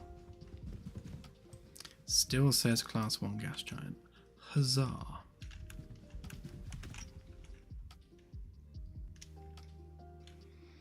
Right, so that's working then. So let's just try another one. Yeah, dwarf planet, that'll do.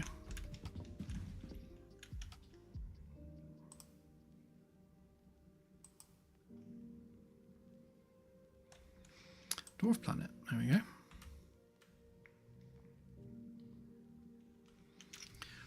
I do wonder, actually, whether we need the system name above that.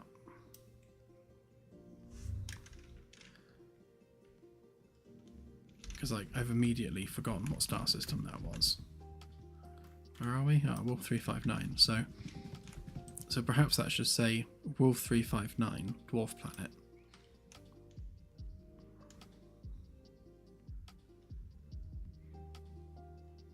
Yeah. Yeah, I've convinced myself that would be good. Yeah.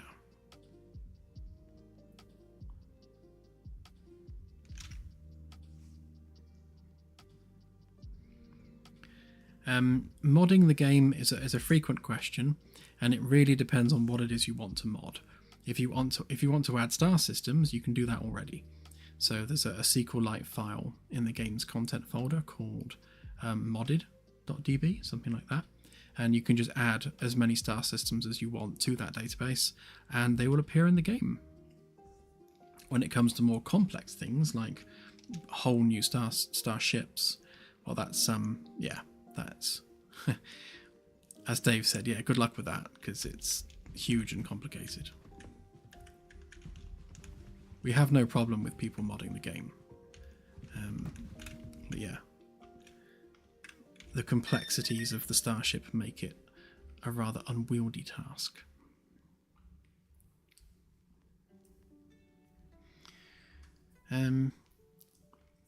Right, okay, so I think that has actually fixed the labels for anything that's further away than the system you're in. But for the system you're in, it's a different matter altogether. So let's see if we can figure that one out. So, whereas the live star field is indeed the live star field, the solar system one is where we actually are, and rather more conveniently we have child actors for that, so we can look them up directly.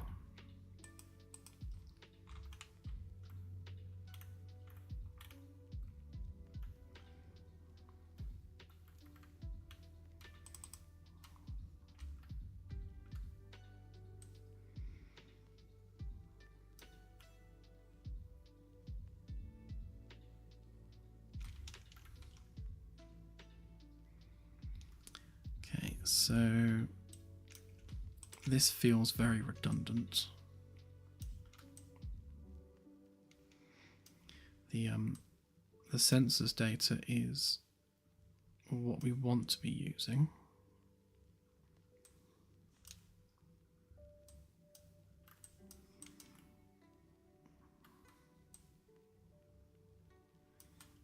I know that's the nav one, isn't it? No, we do want that one.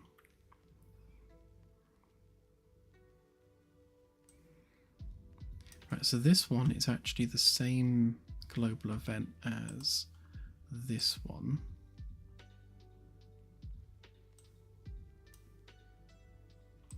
So that wasn't needed, was it? So that's event, helm, nav target. We've got our coordinates and everything in there. Event, helm, nav target. So we've got our coordinates, we've got our name. So we've already tested this. We know that it's now reporting the correct name. We're then setting the location of the nav target.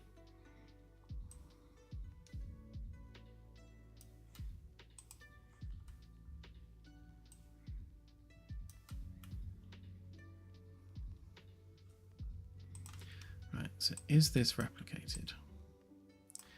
Yes, it is. Not sure why we're loading it on the client.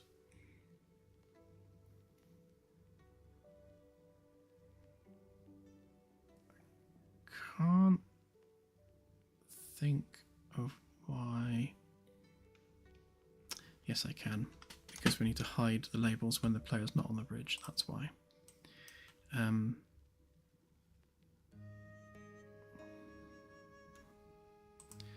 So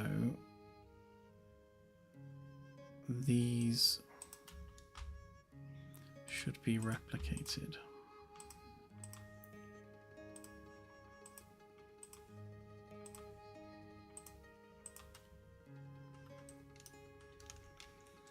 Well,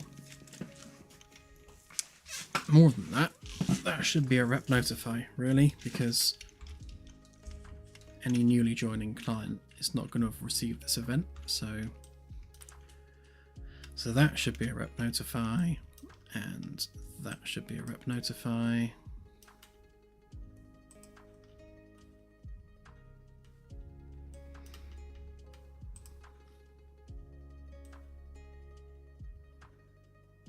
Let's just try that for now, though.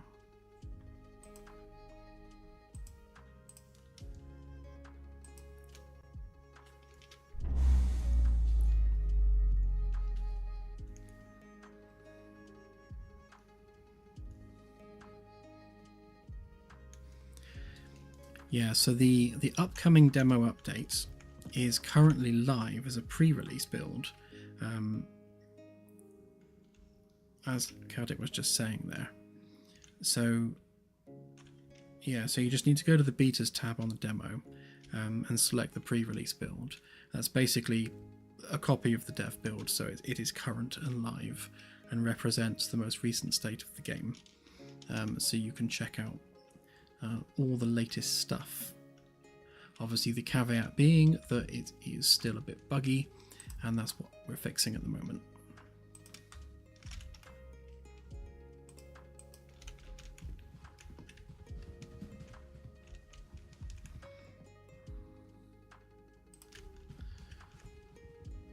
Right, so that's working there.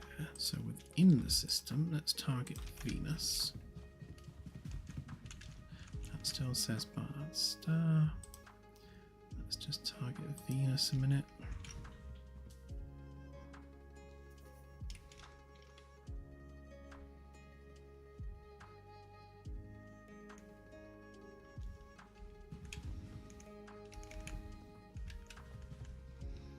Right, okay, so we don't have any labels at all.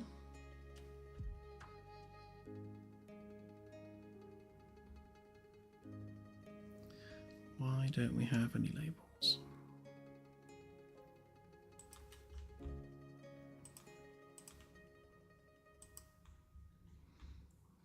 Haha, it did that thing that I was moaning about earlier. Keep my tabs on there, please. just going to open my door because it's getting like really hot in here.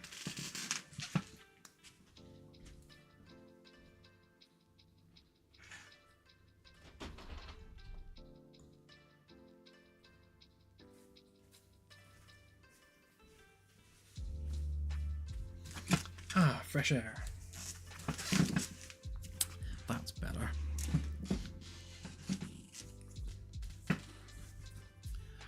We're having an early British summer for some reason.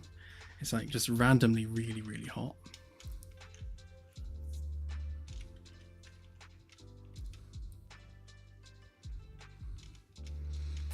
Thanks, Versus. I think basically this all comes down to the not checking of the ship state. So hang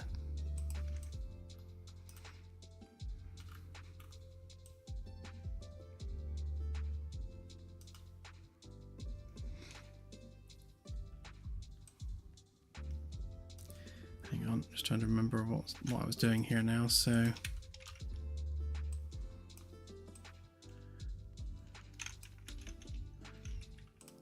so we don't want that or that.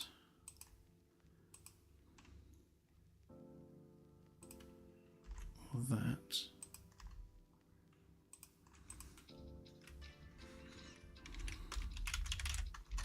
That's our scene component. So I was experimenting with managing the rotation and position of everything in this system separately, which is what this was here. So rather than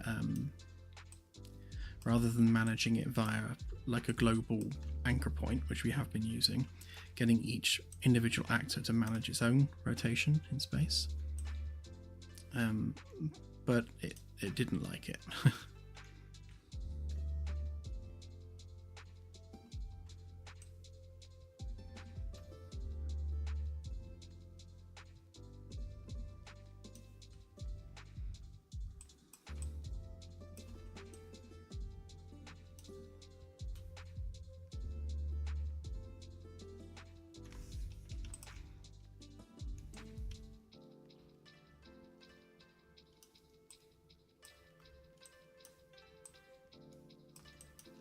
Pretty sure that should be like that.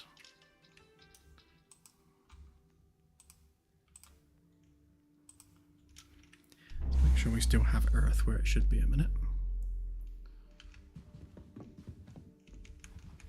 Okay, we have Earth. We can roll. We can pitch. We can yaw. It's not disappearing on us. Okay.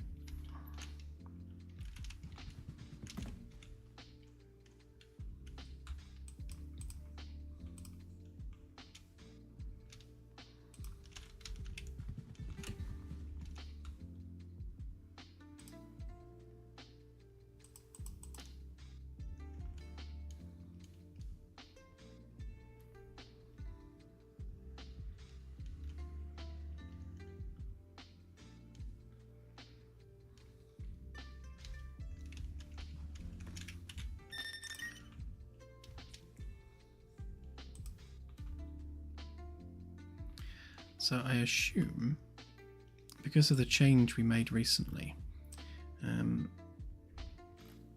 doesn't know where things are. Yeah, because like these events here we're not calling anymore. So if we grab those and we dump this, pop them in there instead. We grab that. Pop that in there. Pop that in there. I don't think we need rotation on that.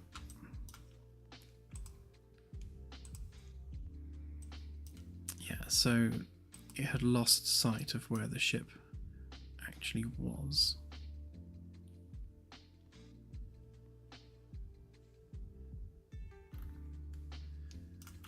Let's make sure that it's actually running that loop.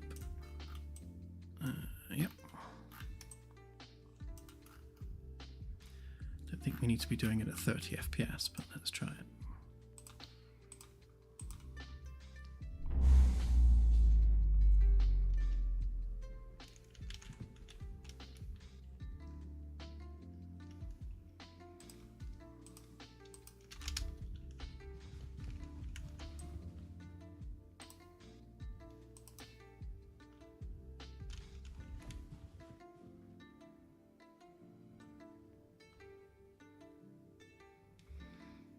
Okay, that's better. We've got labels for stuff.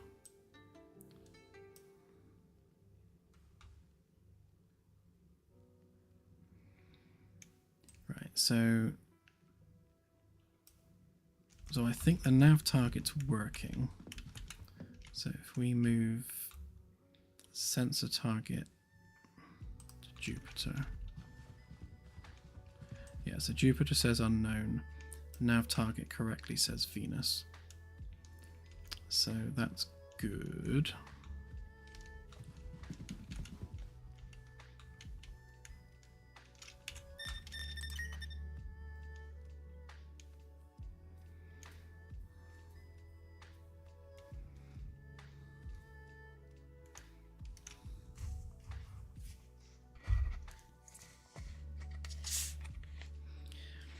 Yeah, so with one of the recent builds,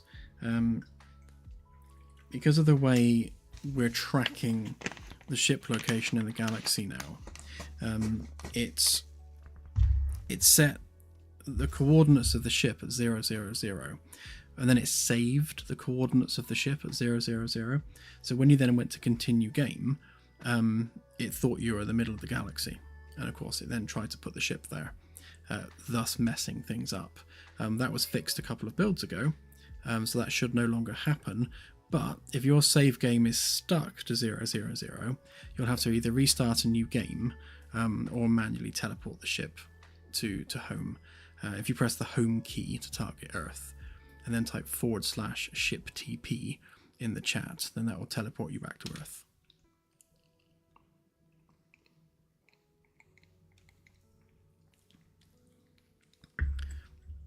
The moon is coming at some point within the next couple of updates.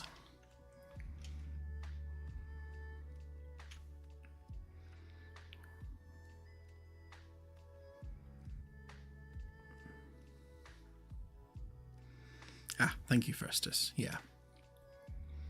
Yeah, so the ship now stores its location both in the galaxy and within a star system, and its rotation relative to the center of the galaxy in a central location, which is automatically replicated to all clients.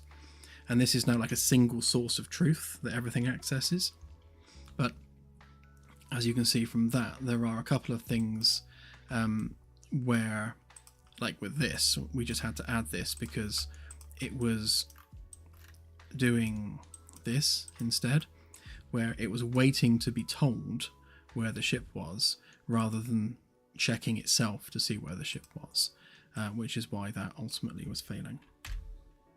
That's no longer needed now.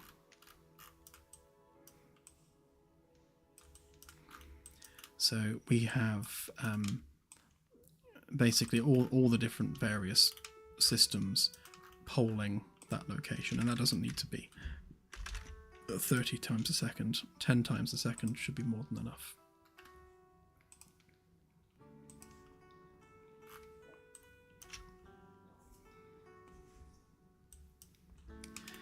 Right. So we know that one's working.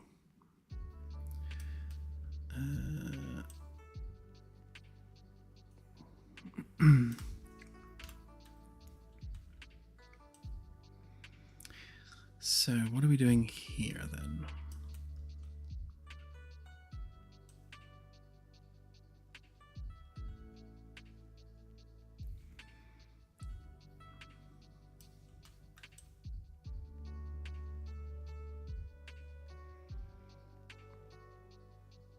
Okay, yeah, so we're basically doing the job of that previous macro. We are using the right object this time.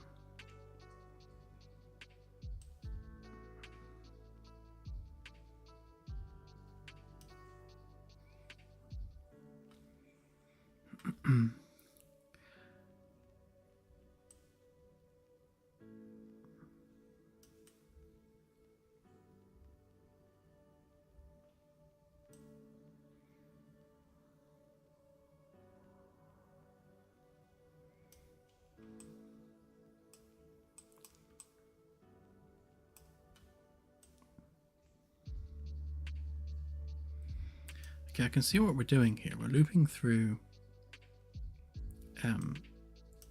selected location knowledge, which should already have been pre-populated.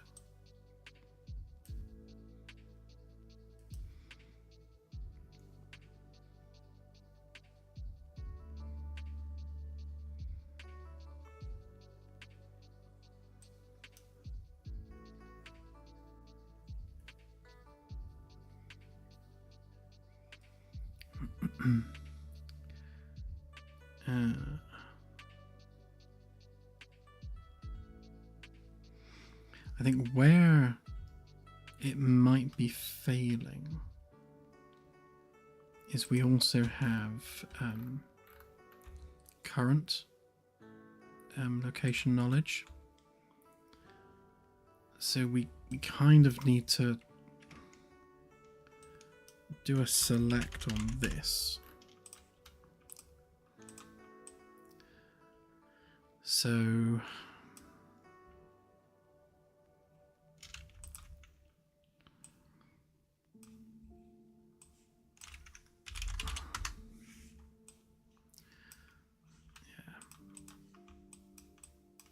so pop these in here.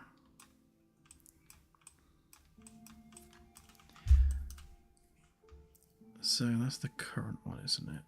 Yeah, so if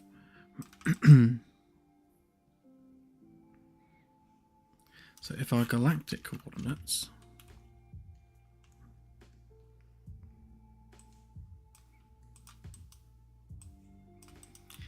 if they are equal to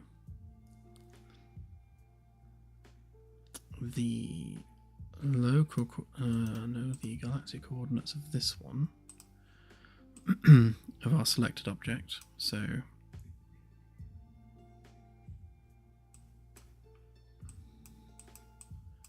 yeah, so if our coordinates match, use current location knowledge, otherwise use the selected location knowledge, and then that should sort that out. And just to make this make a little bit more sense, I'll stick that on there. No, that wouldn't work, would it? Ignore me.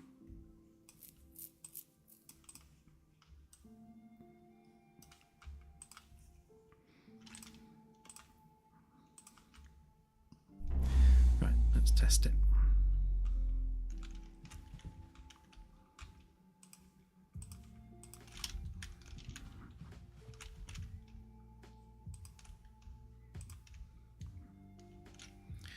Does it say Venus? It does say Venus. Okay. Right, so if I now change that to Jupiter, yes, it says Jupiter. Okay. Okay, we seem to be getting somewhere.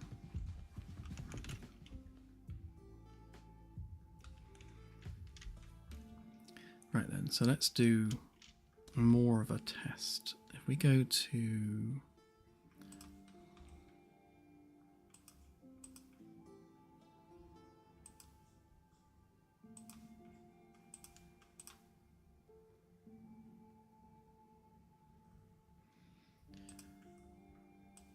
right, let's just make sure that this is the same for both. Yep, they both say Class 1 gas giant, because when they're overlaid, you can't tell that they're overlaid. They overlap perfectly. Right. Yes, first, and that's kind of the point. So when you're looking out the window and it says like Saturn, when you target Saturn as your sensor target, the label you see there now disappears. So that local planet label is deleted temporarily and replaced with the sensor target one. So the sensor target one also has to say Saturn,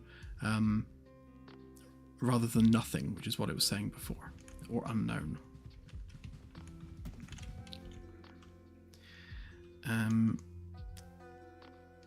Right, actually, yeah. So the other thing we need to test is if we go to a system where we haven't actually done any exploration. So let's just go straight there. So you can see both the nav and sensor targets say unknown because we haven't conducted any scans there whatsoever.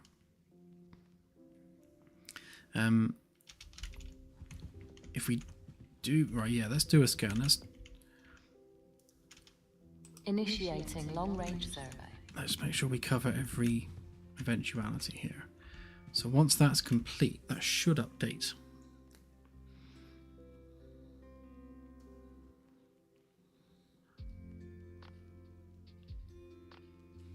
I need a little progress bar under the scanning label, don't I?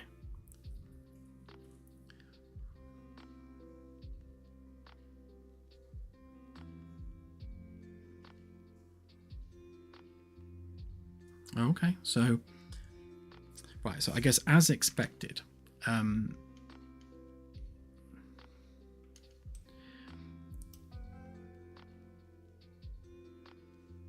which one's which actually? So one of them says Alpha Centauri. Oh, because it's highlighted Alpha Centauri basically. Yeah, and the other one says unknown.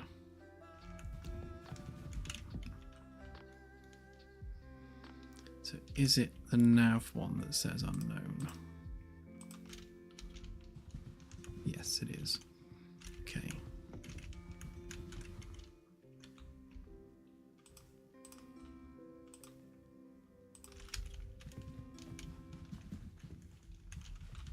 Oops, forgot to send the sensors somewhere else.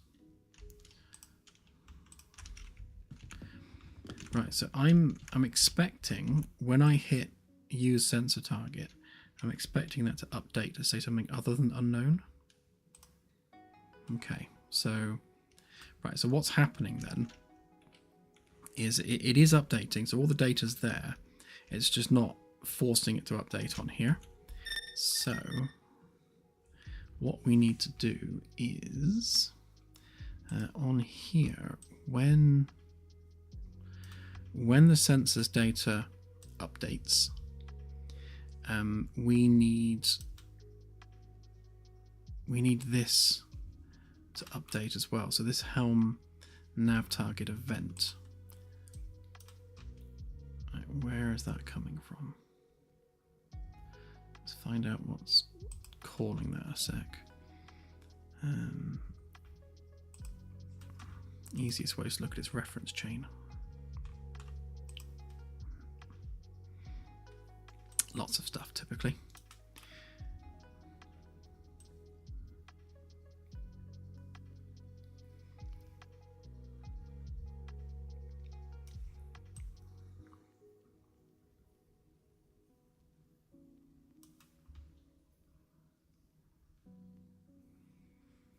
I wonder if it... No. I wonder if it's this that's actually sending that out. So...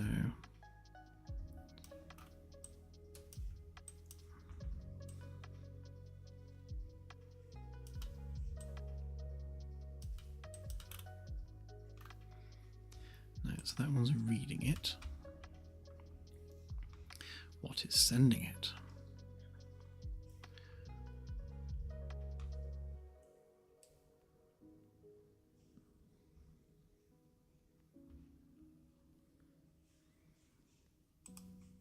Did I close the reference viewer? Oh, I see, it's there.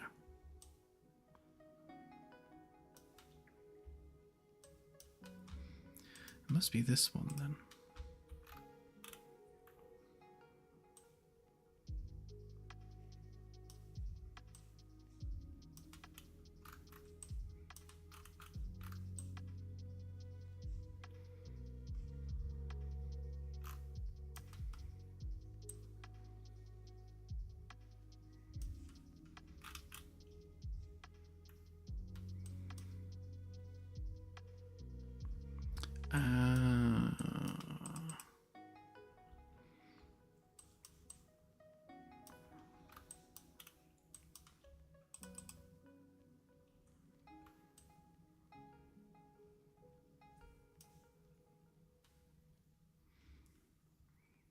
Right, so okay, it's being called by game state.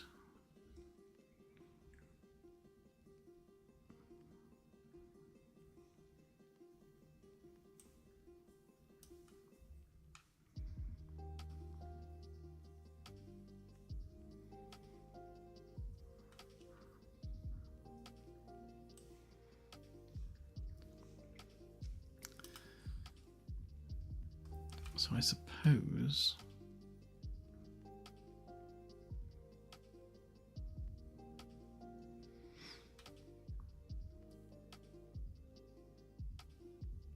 so when the exploration data is updated, we need to force this to re-trigger. So we can potentially make use of forced nav target there.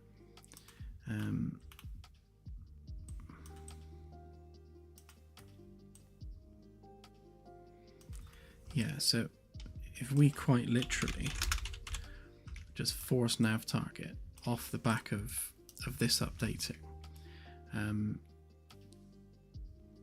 should force it to update. Let's test that theory a minute.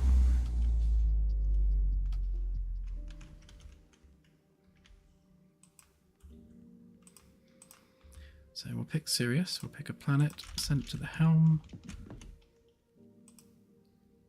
And that there, press that.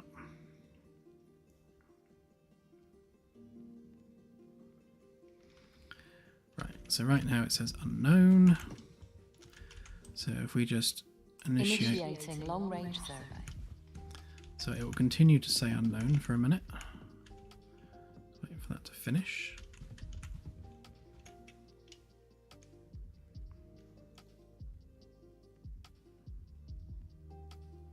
Long-range survey complete. Right, so the sensors say Sirius, and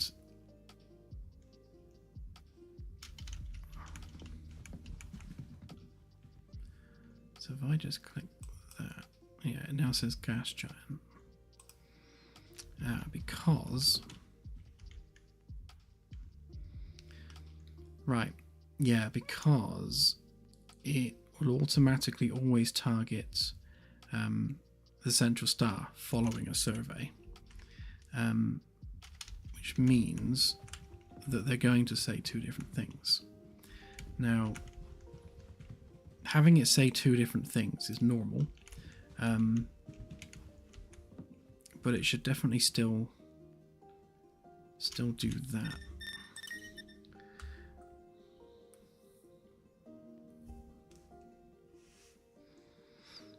Have a good one, Hurricane.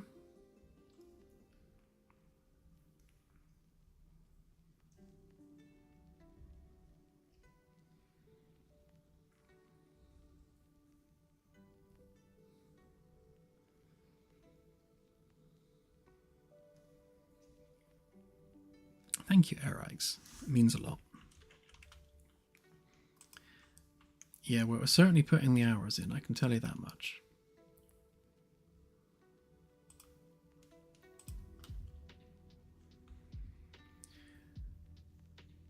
Where is it? That one. Right, Okay, so right, so that's not good enough because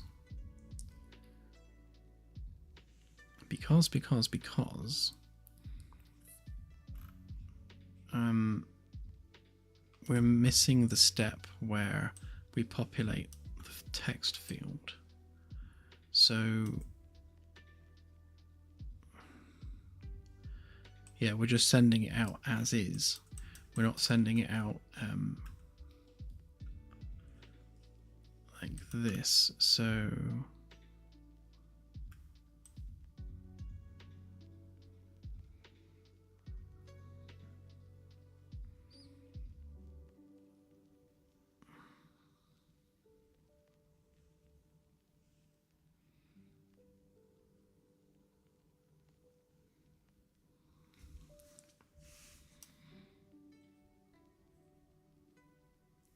I'm just thinking of scenarios where this could go wrong.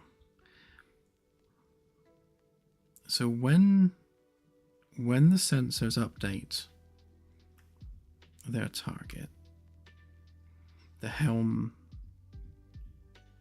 basically has the option to use this target, and if it does use this target, these are the variables that it will use.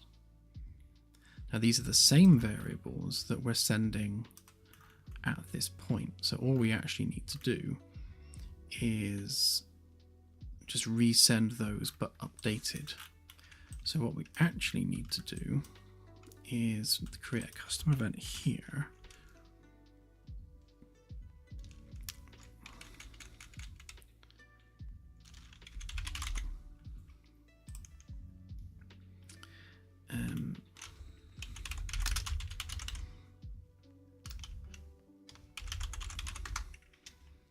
So we do force nav target refresh, which is what we'll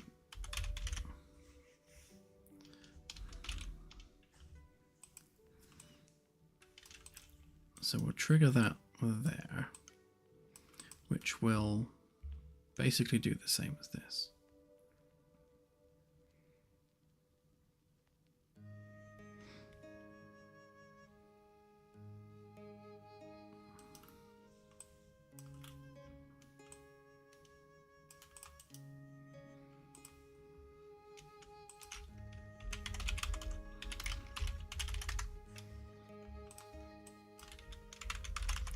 Let's make sure that we're actually storing that as a variable.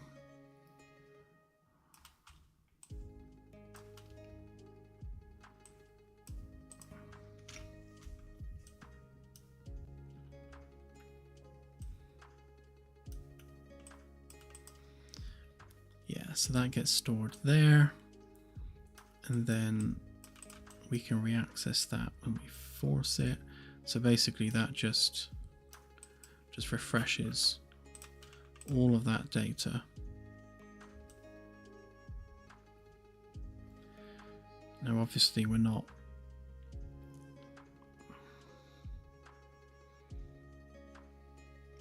sending it. Oh, hang on, so what we can do then,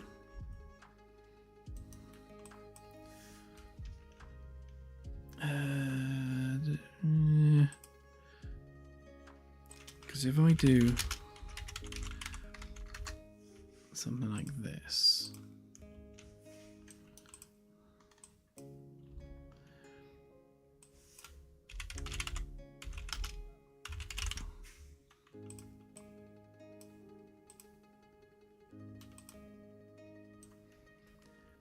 no, because that's going to require, no, that won't work.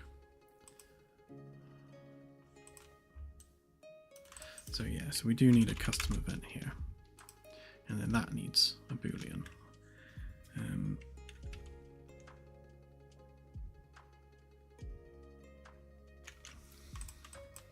No, that wouldn't work either. Because yeah, so basically we just need a duplicate of this, otherwise it's going to get confusing. So we need to take a copy of that.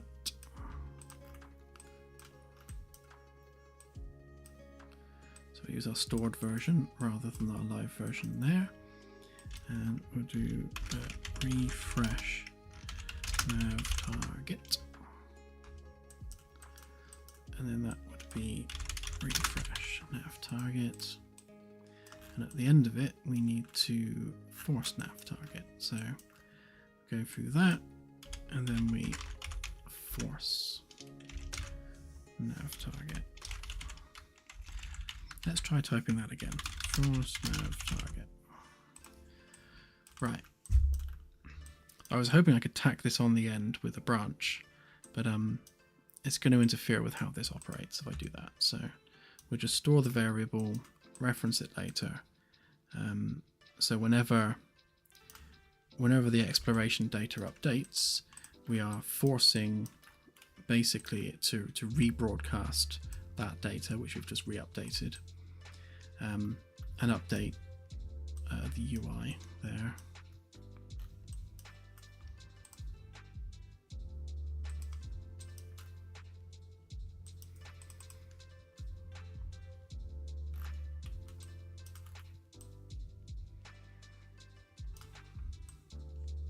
Yeah, that's just calculating distances, so that's fine.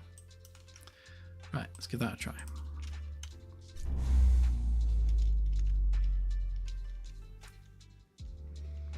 Hey, Tyson.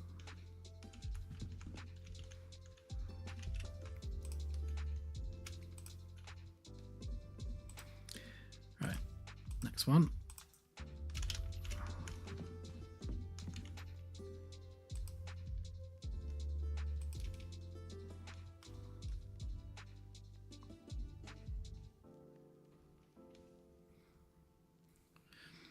No, this won't have any impact on performance. This is basically just refreshing data. It's negligible. If we were making it do a lot more work, then yes, but we should be alright. Right, so let's initiate that. So when that finishes, I'm expecting to see 2 different words there. Neither of them should be saying unknown, because we need the name of the star, which it would default to on the sensors, and then the name of the planet, which we've targeted, which is exactly what we've got. So the fact that the 2 of them are overlaid right now is normal, because the sensors and the nav are both targeting 2 different objects in the same location. So that is normal, but I suppose we should probably separate them, shouldn't we?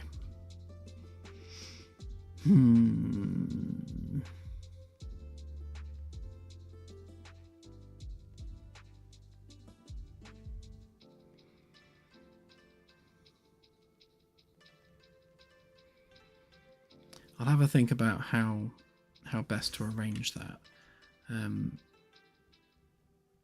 For now, I can just lift one above the other, but I think if we're going to put the star system name on there as well as a piece of information, then maybe we put the target underneath the words. But I'll have a look and see how that looks. We don't want too much data there, obviously, because it's going to be spammy.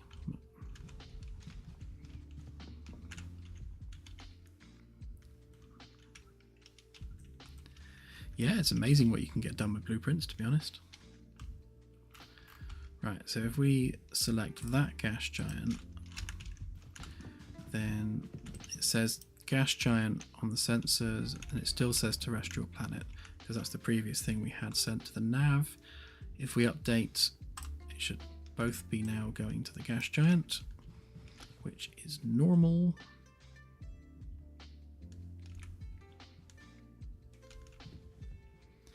Obviously, this is only an issue with targeting 2 different objects in the same system when you're not in the system, because obviously they're both in the same place. Once you're in the system, they'll be in different locations, so it won't be a problem.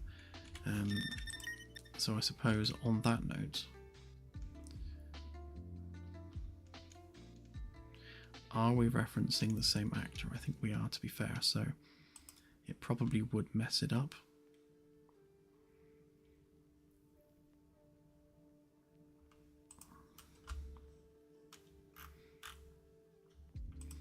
Yeah, because we are just spawning in these. Although, no, we do have galactic and local versions.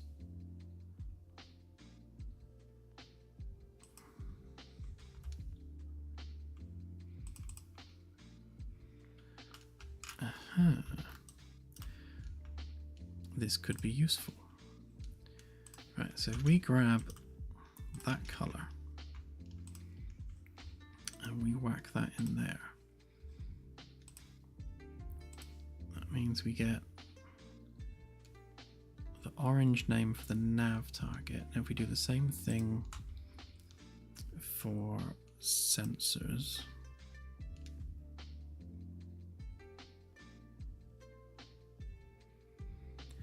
although the sensors is the one that's duplicated, so we'll move the nav one. So we'll make that blue so that we know that that's the sensor target. And then on this one, if we move that up a little bit,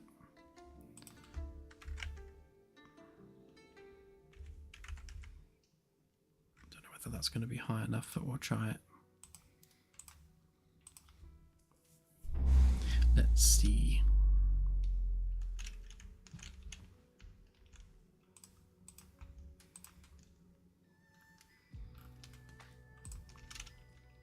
Alright, so right now that's going to be both of them the same. So let's just point the ship at it.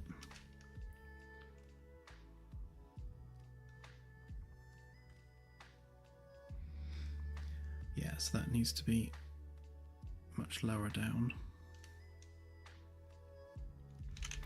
So if we were to now target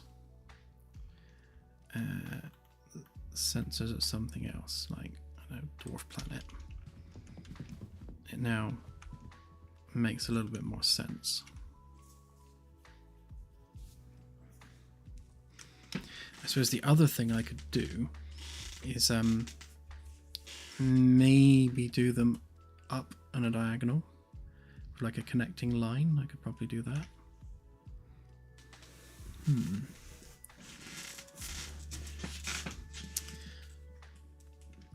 Yeah, I think there's a few things we can do to that to play with it. Will it let us update that in real time? I'm guessing not.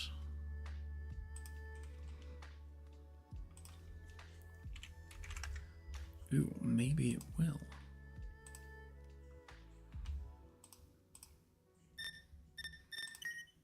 No, it won't.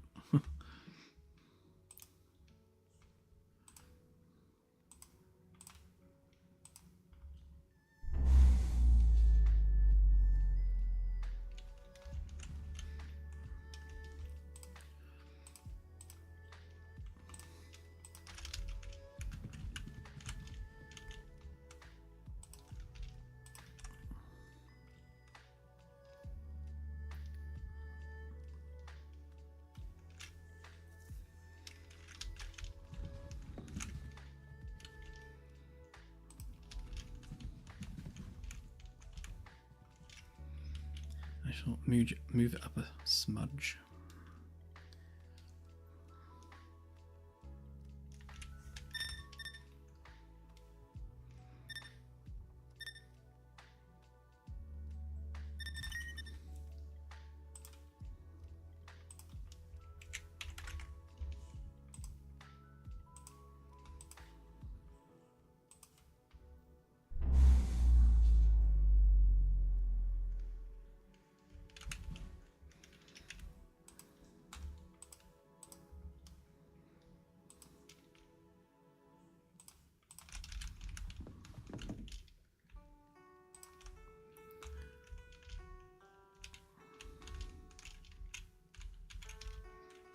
So if we do a survey on this world now, this system rather. Initiating long-range survey.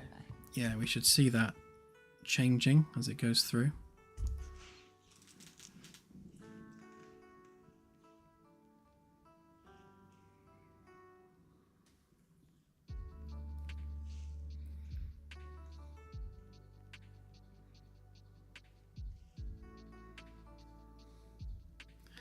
If you mean full early access, as in the full vertical slice, it's going to be sometime after Christmas. It's difficult to say when.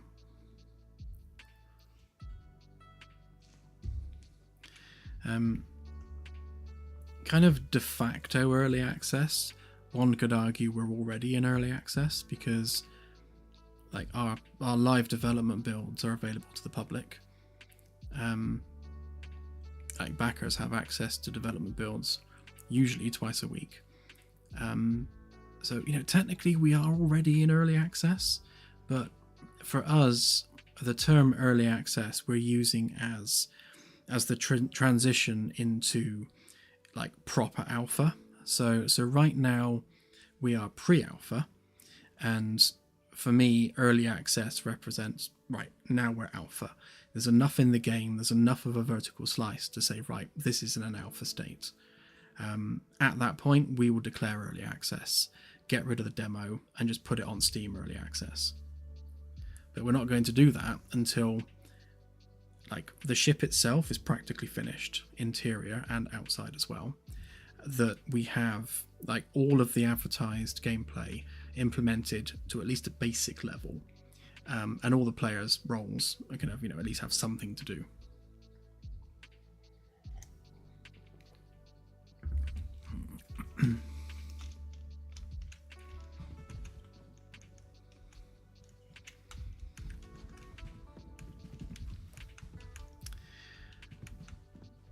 Okay, well, let's fix that problem.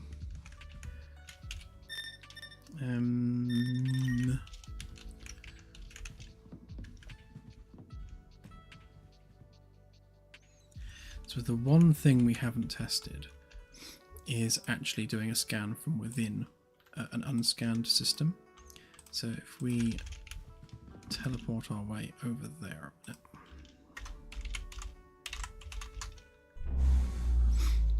Right, so everything says unknown out the window, which it should do. That is perfectly normal. Right, so if we now do a medium range survey here, I'm expecting those unknowns to stop saying unknown.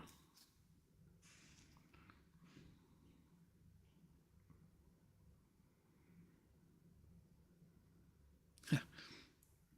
Okay, that's cool. I never expected it to do that, but that's cool.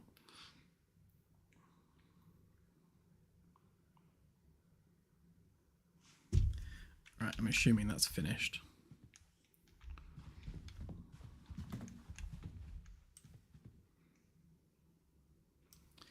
Right, okay, so same thing then.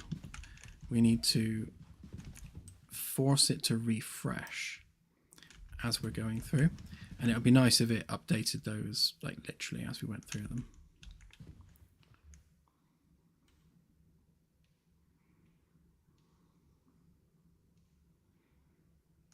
Okay.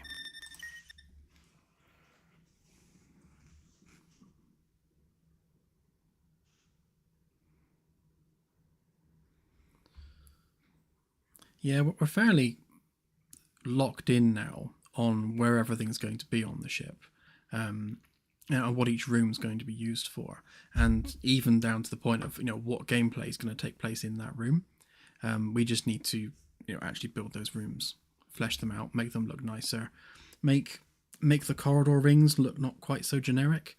Like I want the C deck lab ring, like the main ring that has all the labs on it, I want that to be wider and more ornate in some way, just to distinguish, you know, C deck from the rest of the ship. Like the B deck corridor has all the planters and things around it, so that makes it visually unique. I think the C deck one also needs to be visually unique.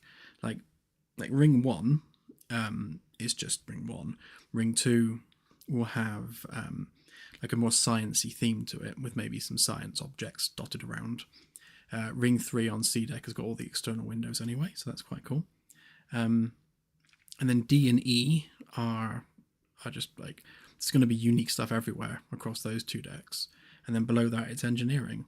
So that means that every deck of the ship is kind of visually memorable. So as you're exploring and going around the ship, you're not getting kind of like eye fatigue from everything looking the same. That's kind of how we want it to be. So there's always always something visually unique depending on what part of the ship you're in. So it's not all like too samey all everywhere. Otherwise it's just endless corridors.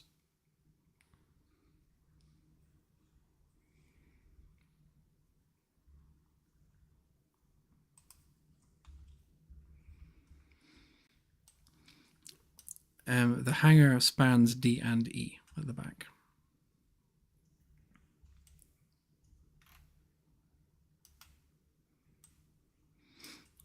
Okay, so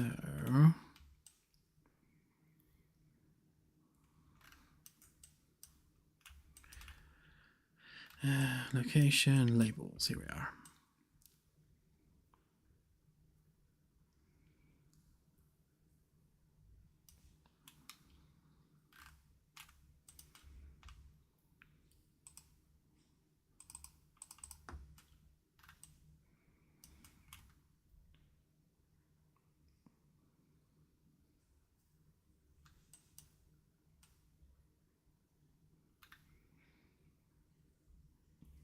Right. So when it originally generates the sector location, that's when it generates all the labels. Okay.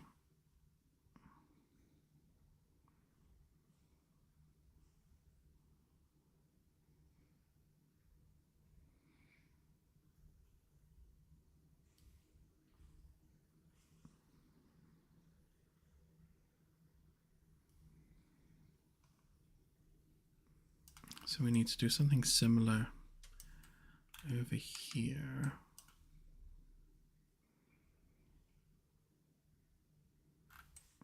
So we're pushing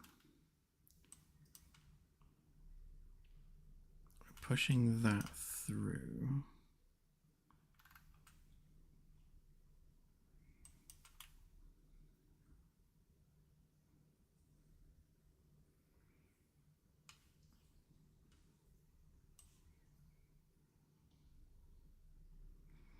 See, the temptation is to use the sensors data, but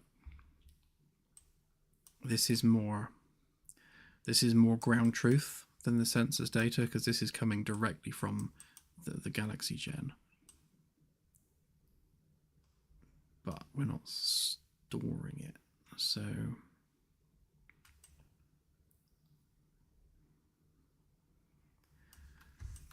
I reckon we can probably piggyback off of some of this. So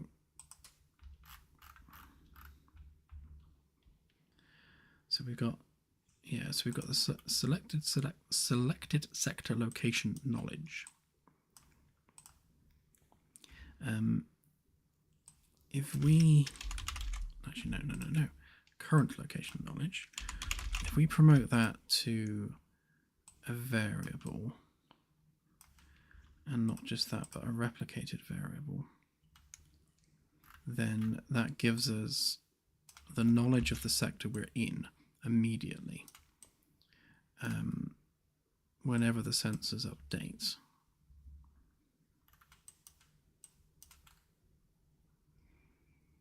The question is, does this update after the scan completes? It should do. It should also update the knowledge, which means we can use that in here. So if we break that open, yeah, we only need the system bodies.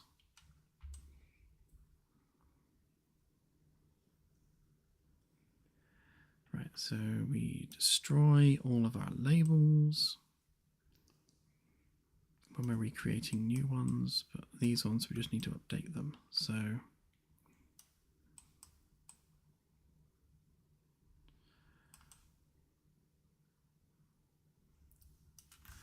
Okay, so yeah, we need to store that variable as well, because we need to recall that later. So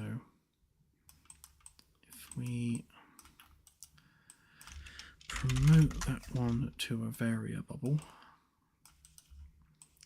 and then whack that on there, and we'll replicate that as well, because why not? Right, and then we can force an update of that when this updates. So yeah, so we can literally do that right now. And this is a bit messy. I will tidy this up afterwards.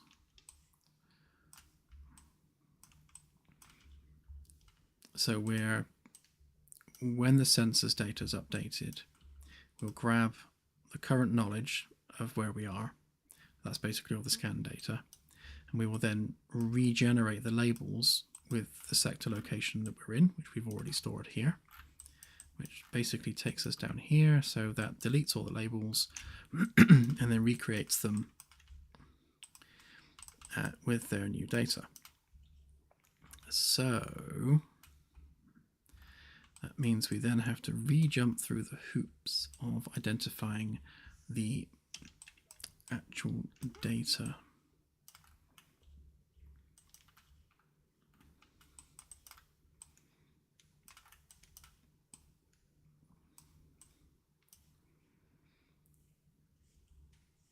Right, so we need the seed.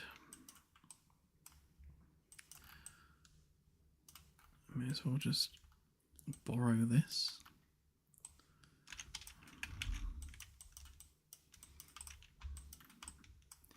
I'll make this into a macro as well so we can reuse it.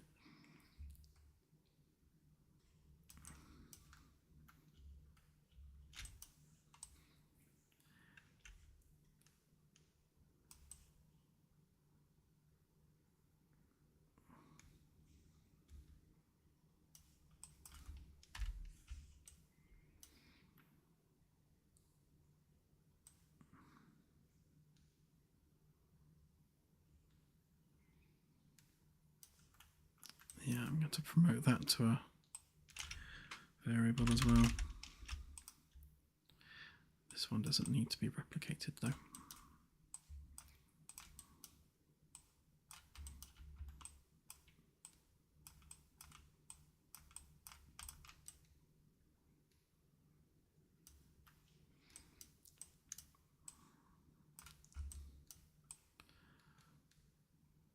Right, so we'll spawn the label, and then we will go through our array of known objects. If the seed matches that, then we'll set that. Otherwise we do nothing. And then when that's complete, we then add all those details onto here.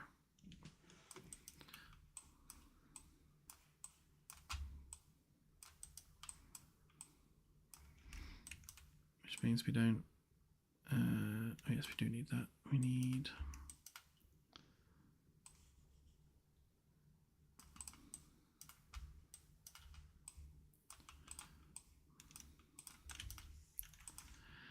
need this one,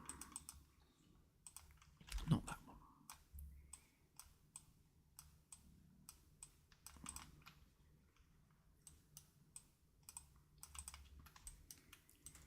Okay, but we need to definitely set that to unknown before we generate the data. So by default it's unknown, and then if it's anything other than unknown, we update it there, and that's when it gets passed on to there. That data we're already using. Okay, that should sort that out. Yes, I shall put this build out at the end of the stream.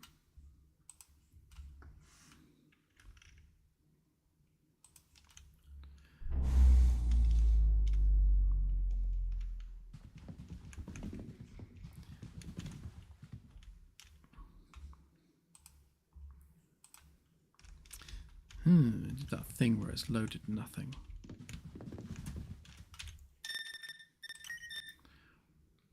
I don't know why it does that sometimes. The load order is really strict, so for it to just randomly not generate the galaxy is another one of those unknown little problems. Alright, next system. Let's just teleport our way over.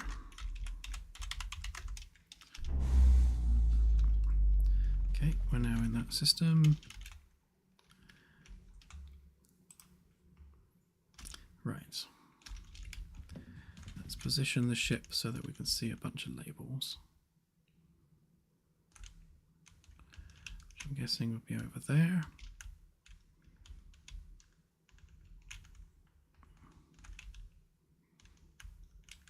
They'll do.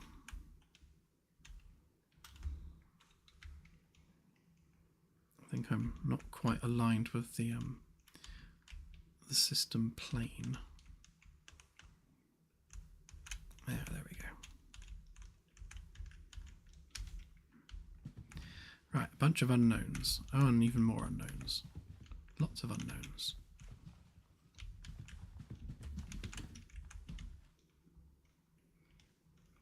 There's a lot of stuff in this system. Right. So it's now going to go through all of these targets.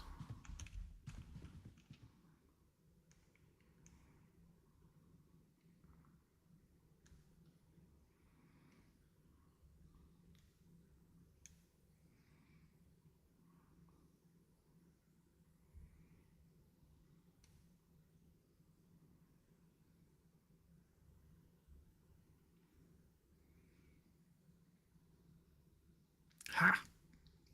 Perfect.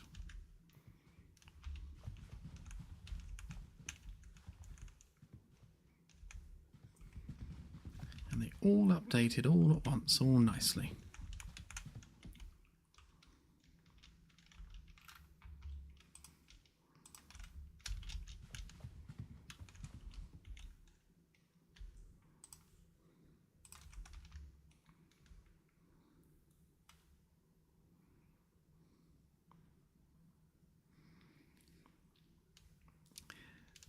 Yeah, it would be nice if it updated as it went, and I will get to that. So the problem we have, and the reason we can't do that right now, is because you have the ability to abort the scan, and it doesn't actually update the exploration data until the scan is finished. So if you abort it halfway through, then you don't get anything for the ones you've already scanned, which is less than optimal. I mean, that's not how I want it to work. So we'll change that at some point, not for the demo update because we're too far down the road for the moment. But yeah, at some point in the future, we'll update that so that as you scan each object, it will update the actual data live per object. So if you abort the scan, then you'll retain any scan knowledge you have for things you've already scanned during that survey. And if we're doing that, then yes, we can update them live. So as you scan them, it's revealing them one at a time, which would be really cool.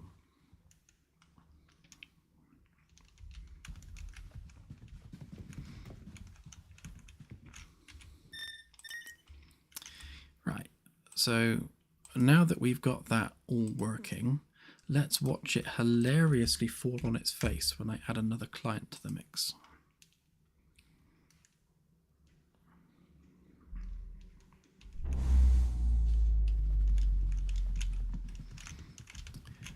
Right, so this is me as a client. I shall come over to the sensors. Hang on, let's drag that over. Right, so this is client me, this is server me.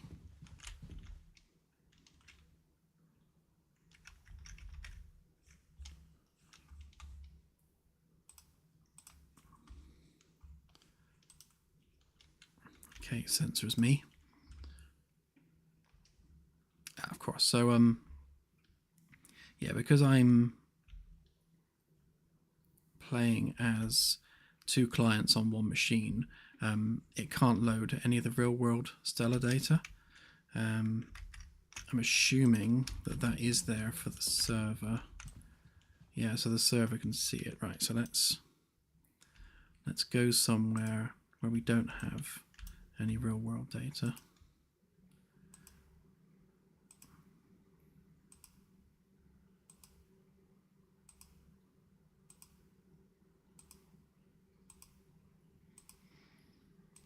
Too much real world data, that's the problem.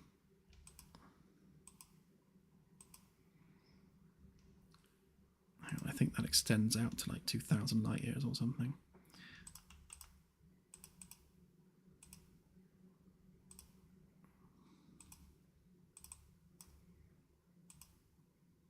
Well, that's interesting. Why doesn't the plusy minusy thing work? Oh, it does. Okay.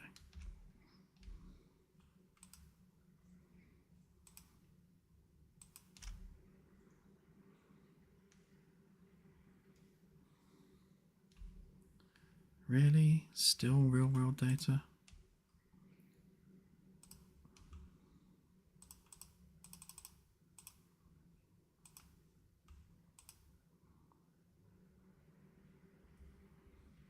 It's more like it.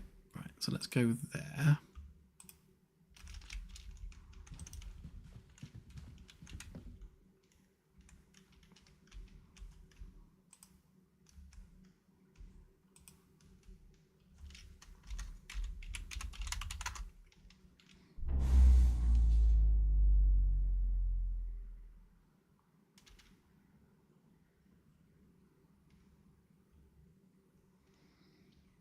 Right, so we've got some unknowns. I suppose one unknown's all we need.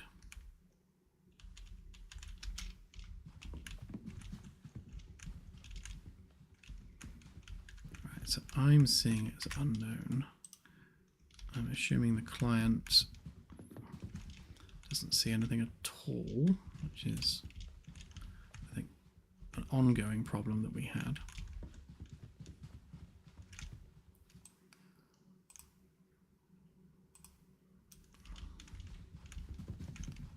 Okay.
Okay.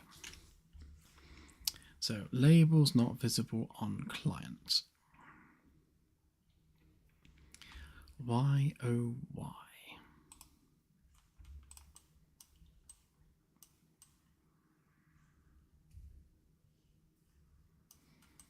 So we are... I'm wondering actually whether this is only generating on the server.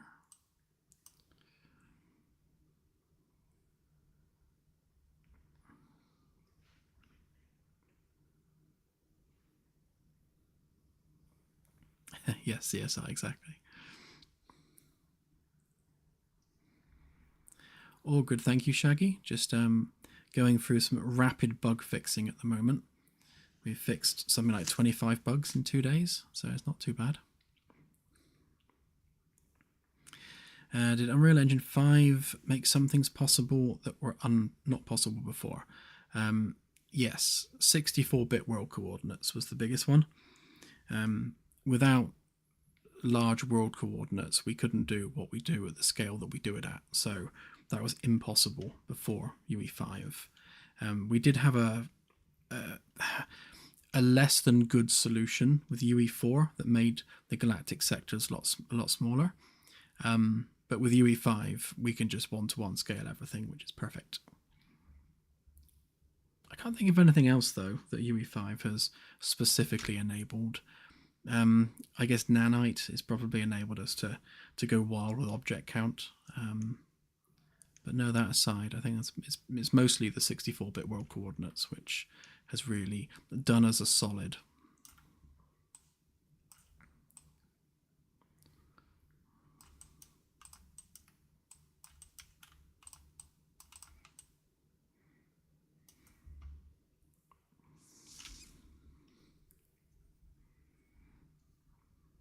Yeah, at some point.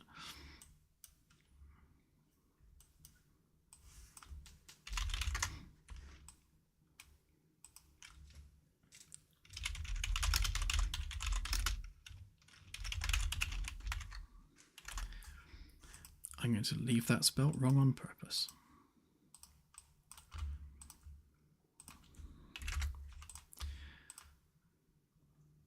Right, so what I'm interested in here is whether or not both the server and the client are picking up this global event, because if it's server only, it means that that is server only, which means that that's only running on the server, and that would be why the client can't see the labels. Just to remind myself, it is a net load on client, so it should be doing everything we want. So we are looking for... Okay, so both the server and the client are definitely running that.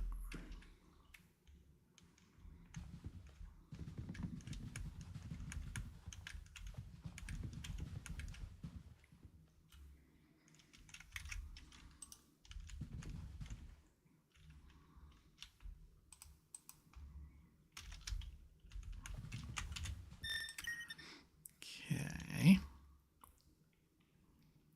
So right, let's close some tabs a minute because we've got into tab hell again.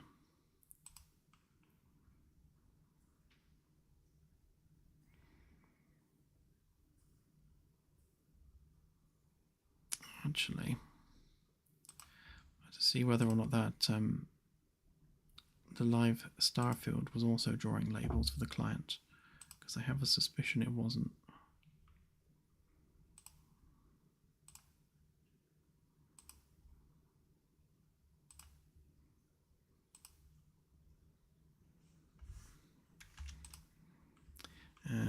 For the sake of testing, and I really, really, really need to remember to turn this off after I'm done, because I always forget. I need to unhook that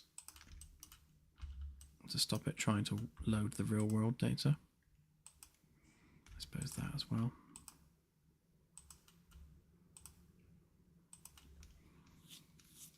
It's still going to complain about SQL errors a lot, but at least the galaxy should be the same for both the client and server now, which is just purely procedural.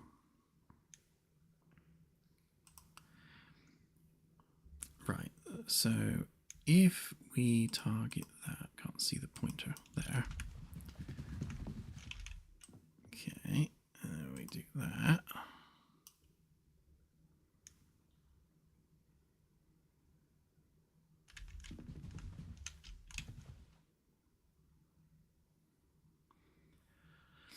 Interesting. Okay, so the client can definitely see the nav target, but they can't see the sensor target. And this is on the live star field. This isn't the local version.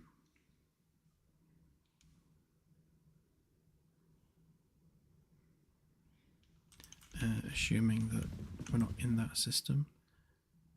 No, it's 4 light years away. Okay, so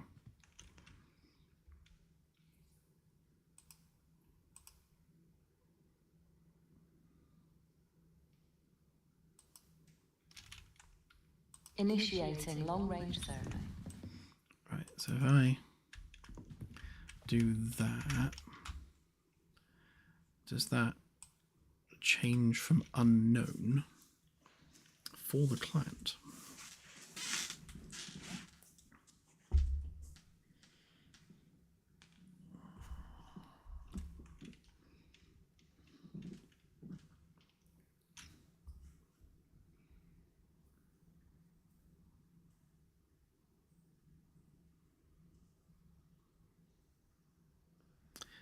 Hurrah. Okay, so the client definitely got the updates, so that's good. They just can't see the sensors, so let's fix that.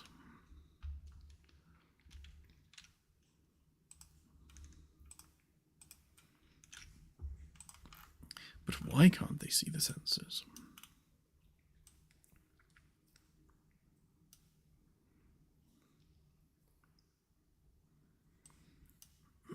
I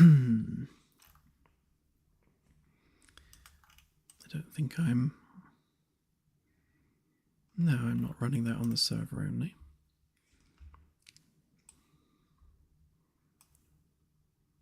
It's definitely loading on the client.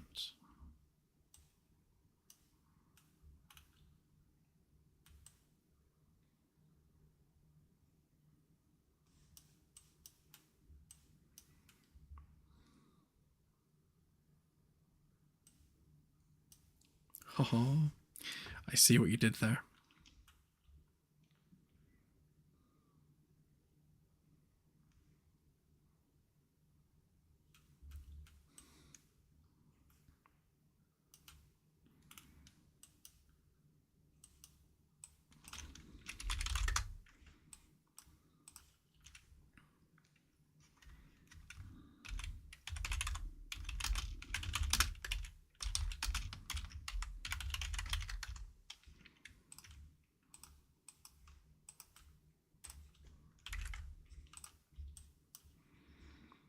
Let's see whether they both get that message.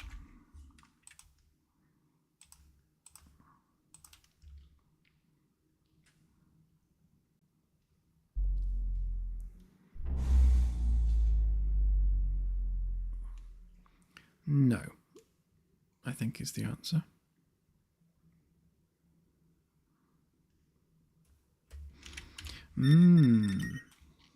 Interesting.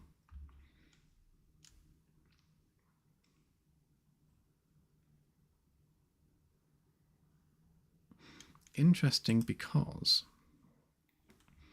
that, I'm sure that's a rep notify from yonder.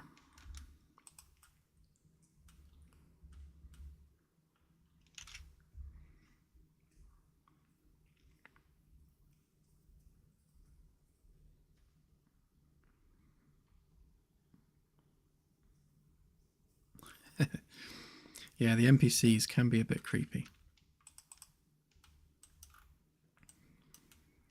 Yeah, so we are broadcasting the sensors data. So it's event sensors data. That's the exact event we're looking for. Event sensors data. That is being broadcast on a rep notify. So that should 100% absolutely definitely be replicated. Make sure that we are reliable. Yeah, so we want the sensors to always be relevant because a lot of stuff's driven from them. So that means like it doesn't matter where the player is, they'll always get this update. So it's always relevant, and I don't think you can set like per variable reliability on replication. I think they are sent best effort. I think it's only RPCs where you can set reliability, but either way,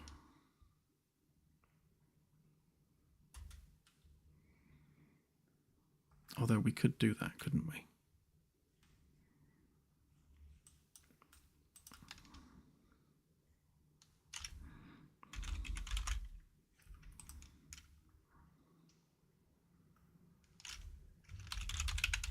Broadcast sensor data.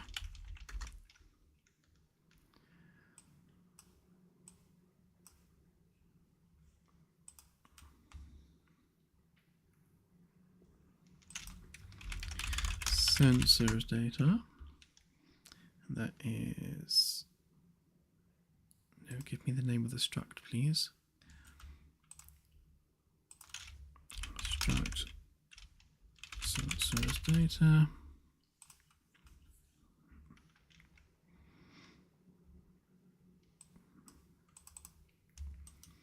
Right, so if I take this broadcast out, I'm just going to copy it for now and then pop that over there.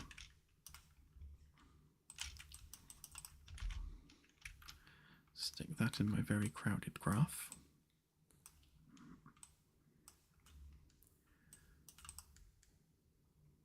In fact, I'm actually going to pass that through just to be doubly sure. Okay, and then here we're going to be broadcast sensors data.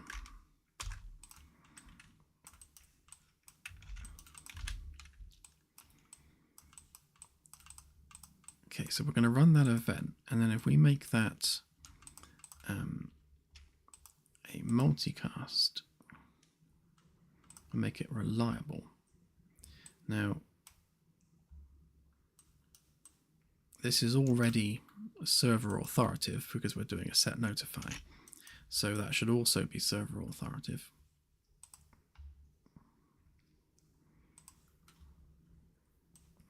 Which means that that should fire on every single client without fail.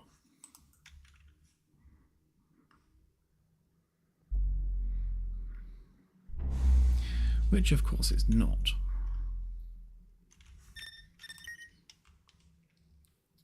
Let's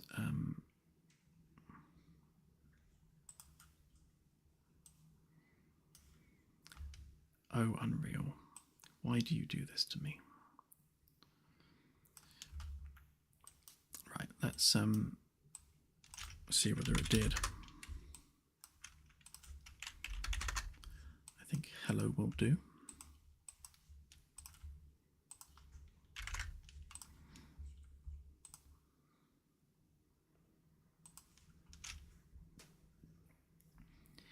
So only the server should be doing this bit, but all the clients should be doing this bit because it's a broadcast. So server says hello, client says hello. Right, okay. So the server and client are singing from the same hymn sheet, so to speak.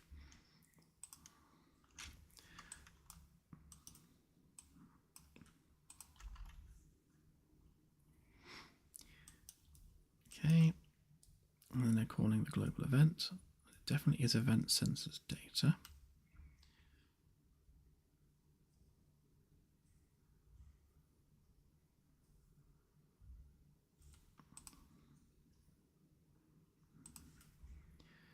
So,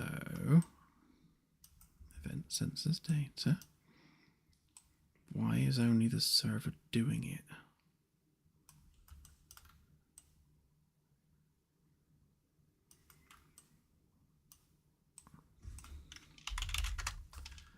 To figure out at what point this is failing.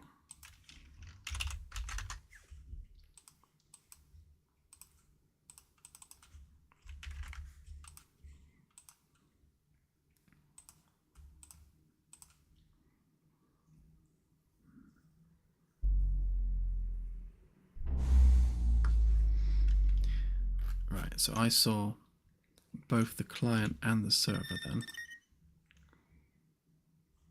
So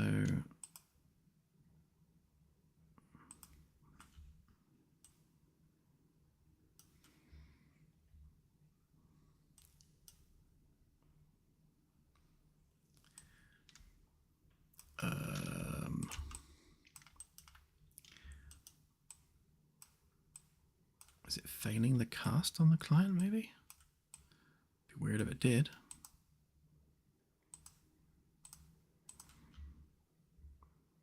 Server says her, client says her. Alright, so server and client are definitely right. So they're both doing that bit. Right, so we know that that's fine. We know that the server and client are both getting to this point.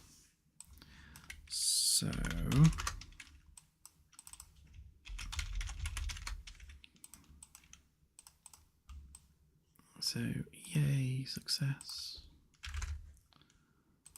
And then if that fails,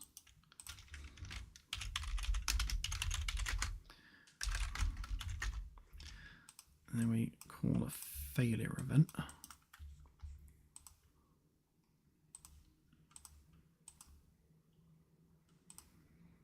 No, not there.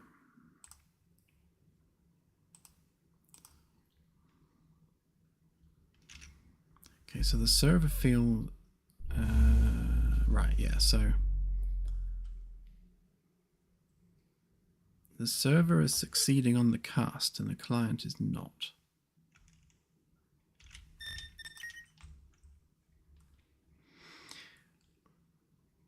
Which is weird.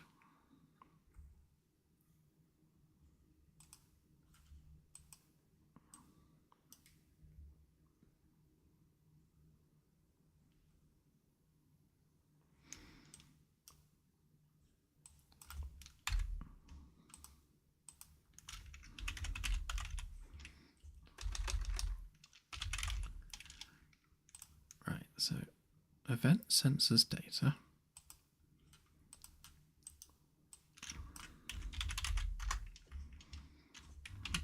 Sensors data updated. Cast to event sensors data. Grab said sensors data.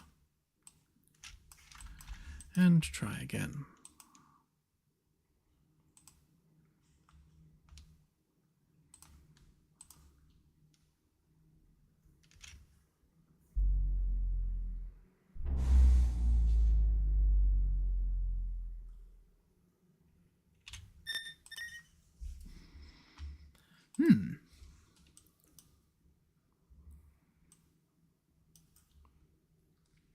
I can't think of any reason why the cast will succeed on the server but fail on the client. I mean, there's no reason for it to fail on the client. Oh, unless... No, it can't be because I'm playing it on the same PC, surely.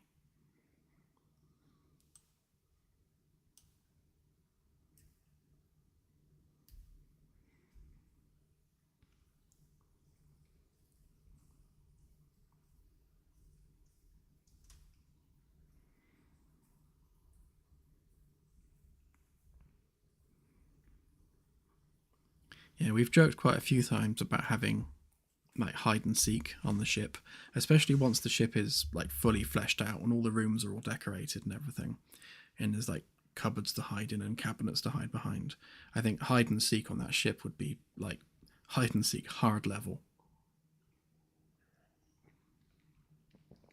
There are so many places you could hide.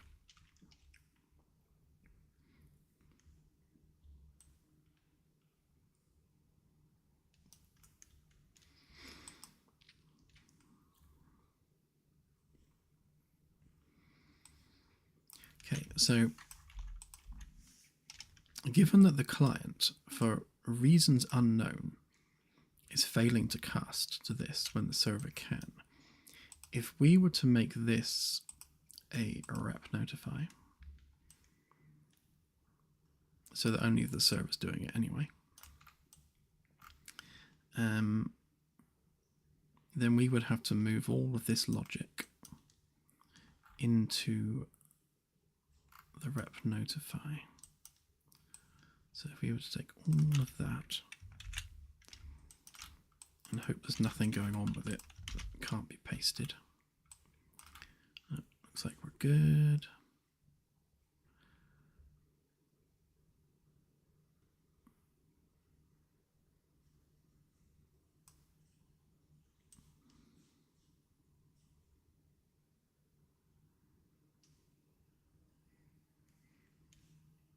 Yeah, it must have been plugged into that one. Okay. And then we get our sensors data, pop that in there. All right. See whether that works. Weird, to be sure.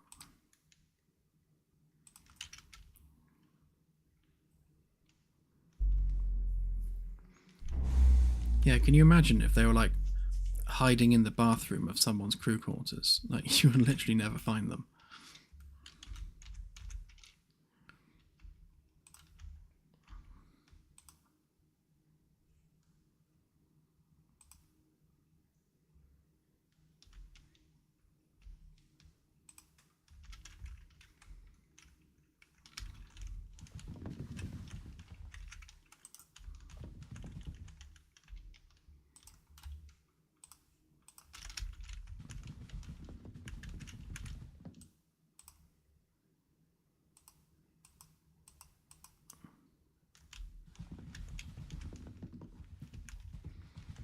So interestingly, it's not working on the server now either.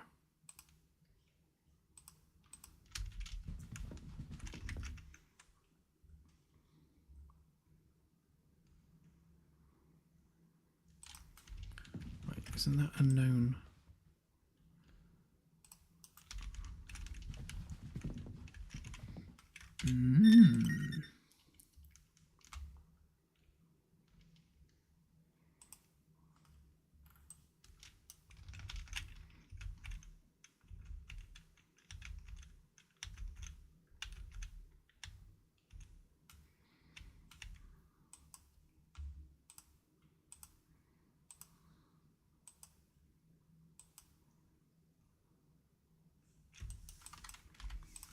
Right, so let's not replicate that then. Well, no, actually, no, let's do replicate it. But not rep notify. And leave that as it was. And then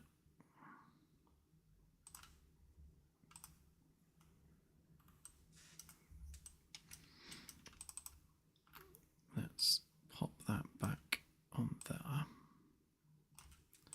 Move that out of the way.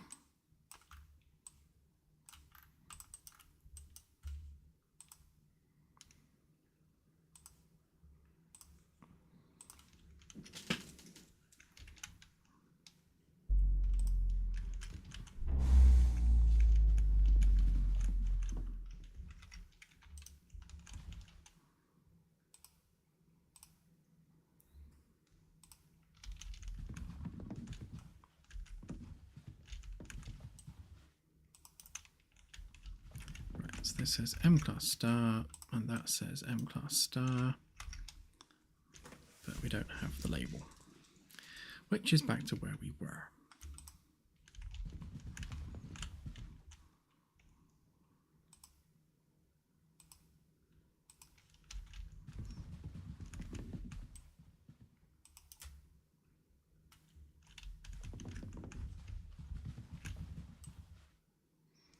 Although that is now saying unknown. So the question is that a multiplayer issue?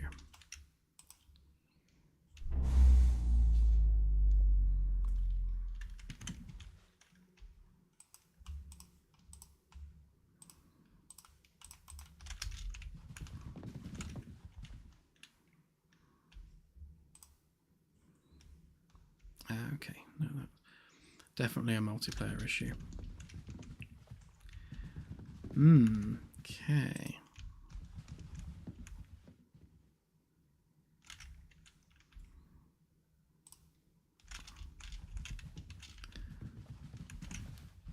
Didn't press send helm, did I?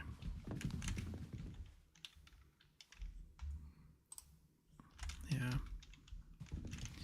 Okay. Well, I think we'll call that 50% fixed. It all seems to work fine in single player, but as predicted, falls on its face in multiplayer. So that's going to require a bit more work. And we are just about out of time on the stream. So what I'll do is I will quickly collate what we've done, because I think there's a few bugs here which we have fixed by doing all of that.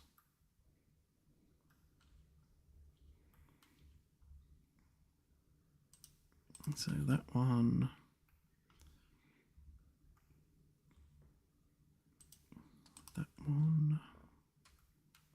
I don't know that one, that's a different thing. That one,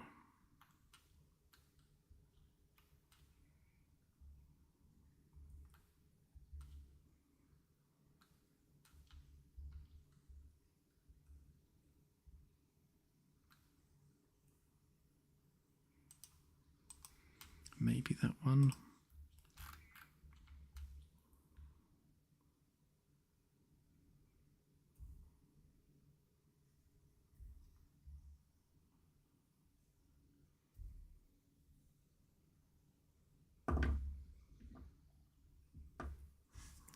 Okay.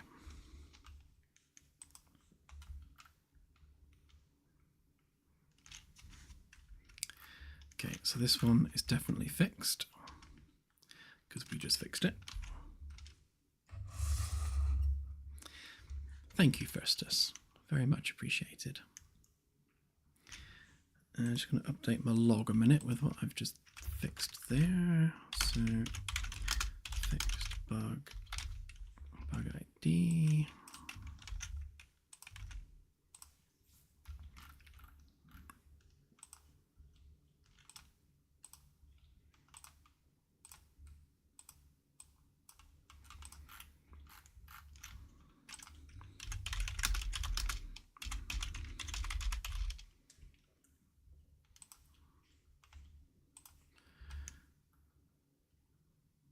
Okay, we also fixed that one.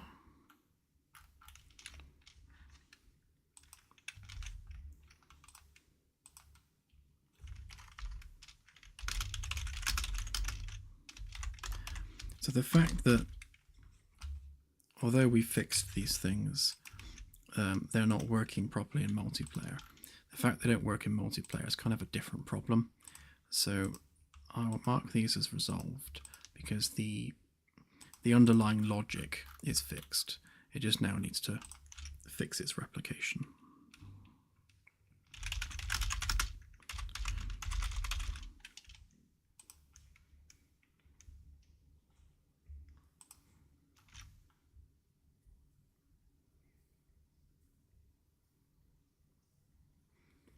Right, and we fix this as well by moving the nav target above the sensor's target.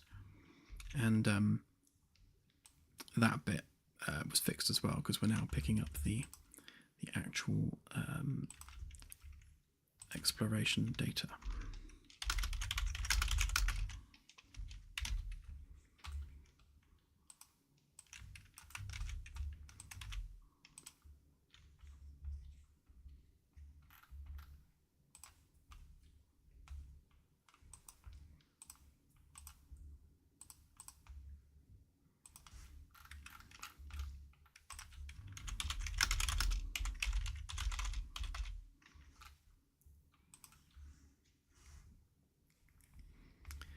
Right, fixed, fixed, and fixed.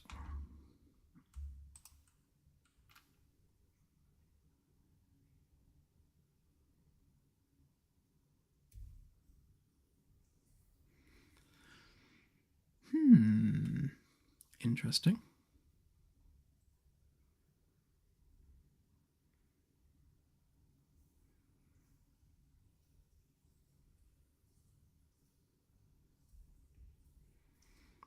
Yeah, I'm not sure what control I'm going to have over that, but I'll have a look. I shall plug in my MIDI keyboard and see.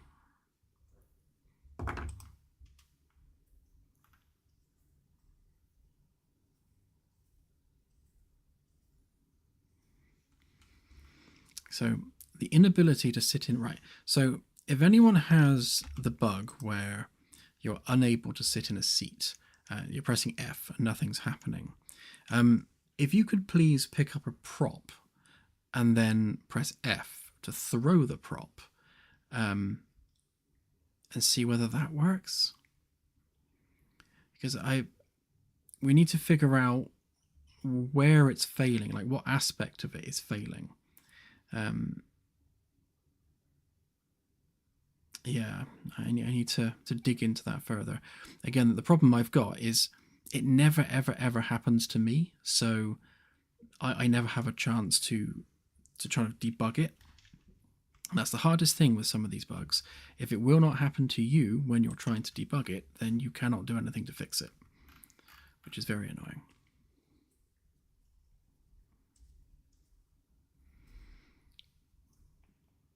All right. Oop. Lightning.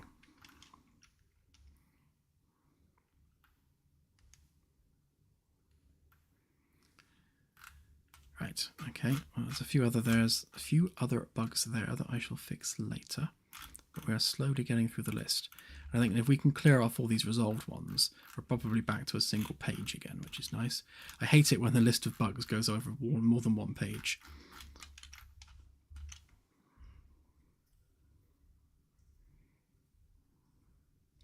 Yeah, thanks, AJ, I saw that.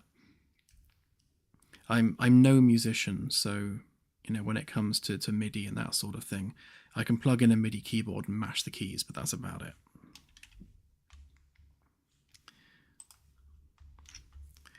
Okay, so I guess the only thing we have left to do is we will... Oh, I remembered. Hook up the SQL databases, otherwise it won't load the galaxy.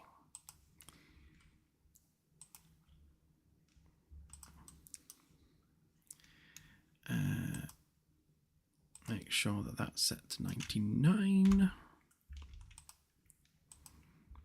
Save everything, and then we just need to check the nav mesh on the main level, because it always gets lost whenever anything gets touched. And then the rumba doesn't go anywhere.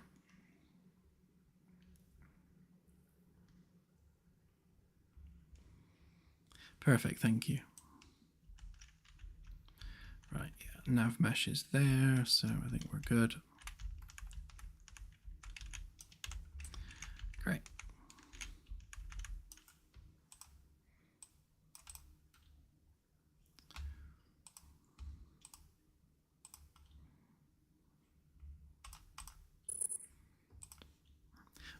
Building.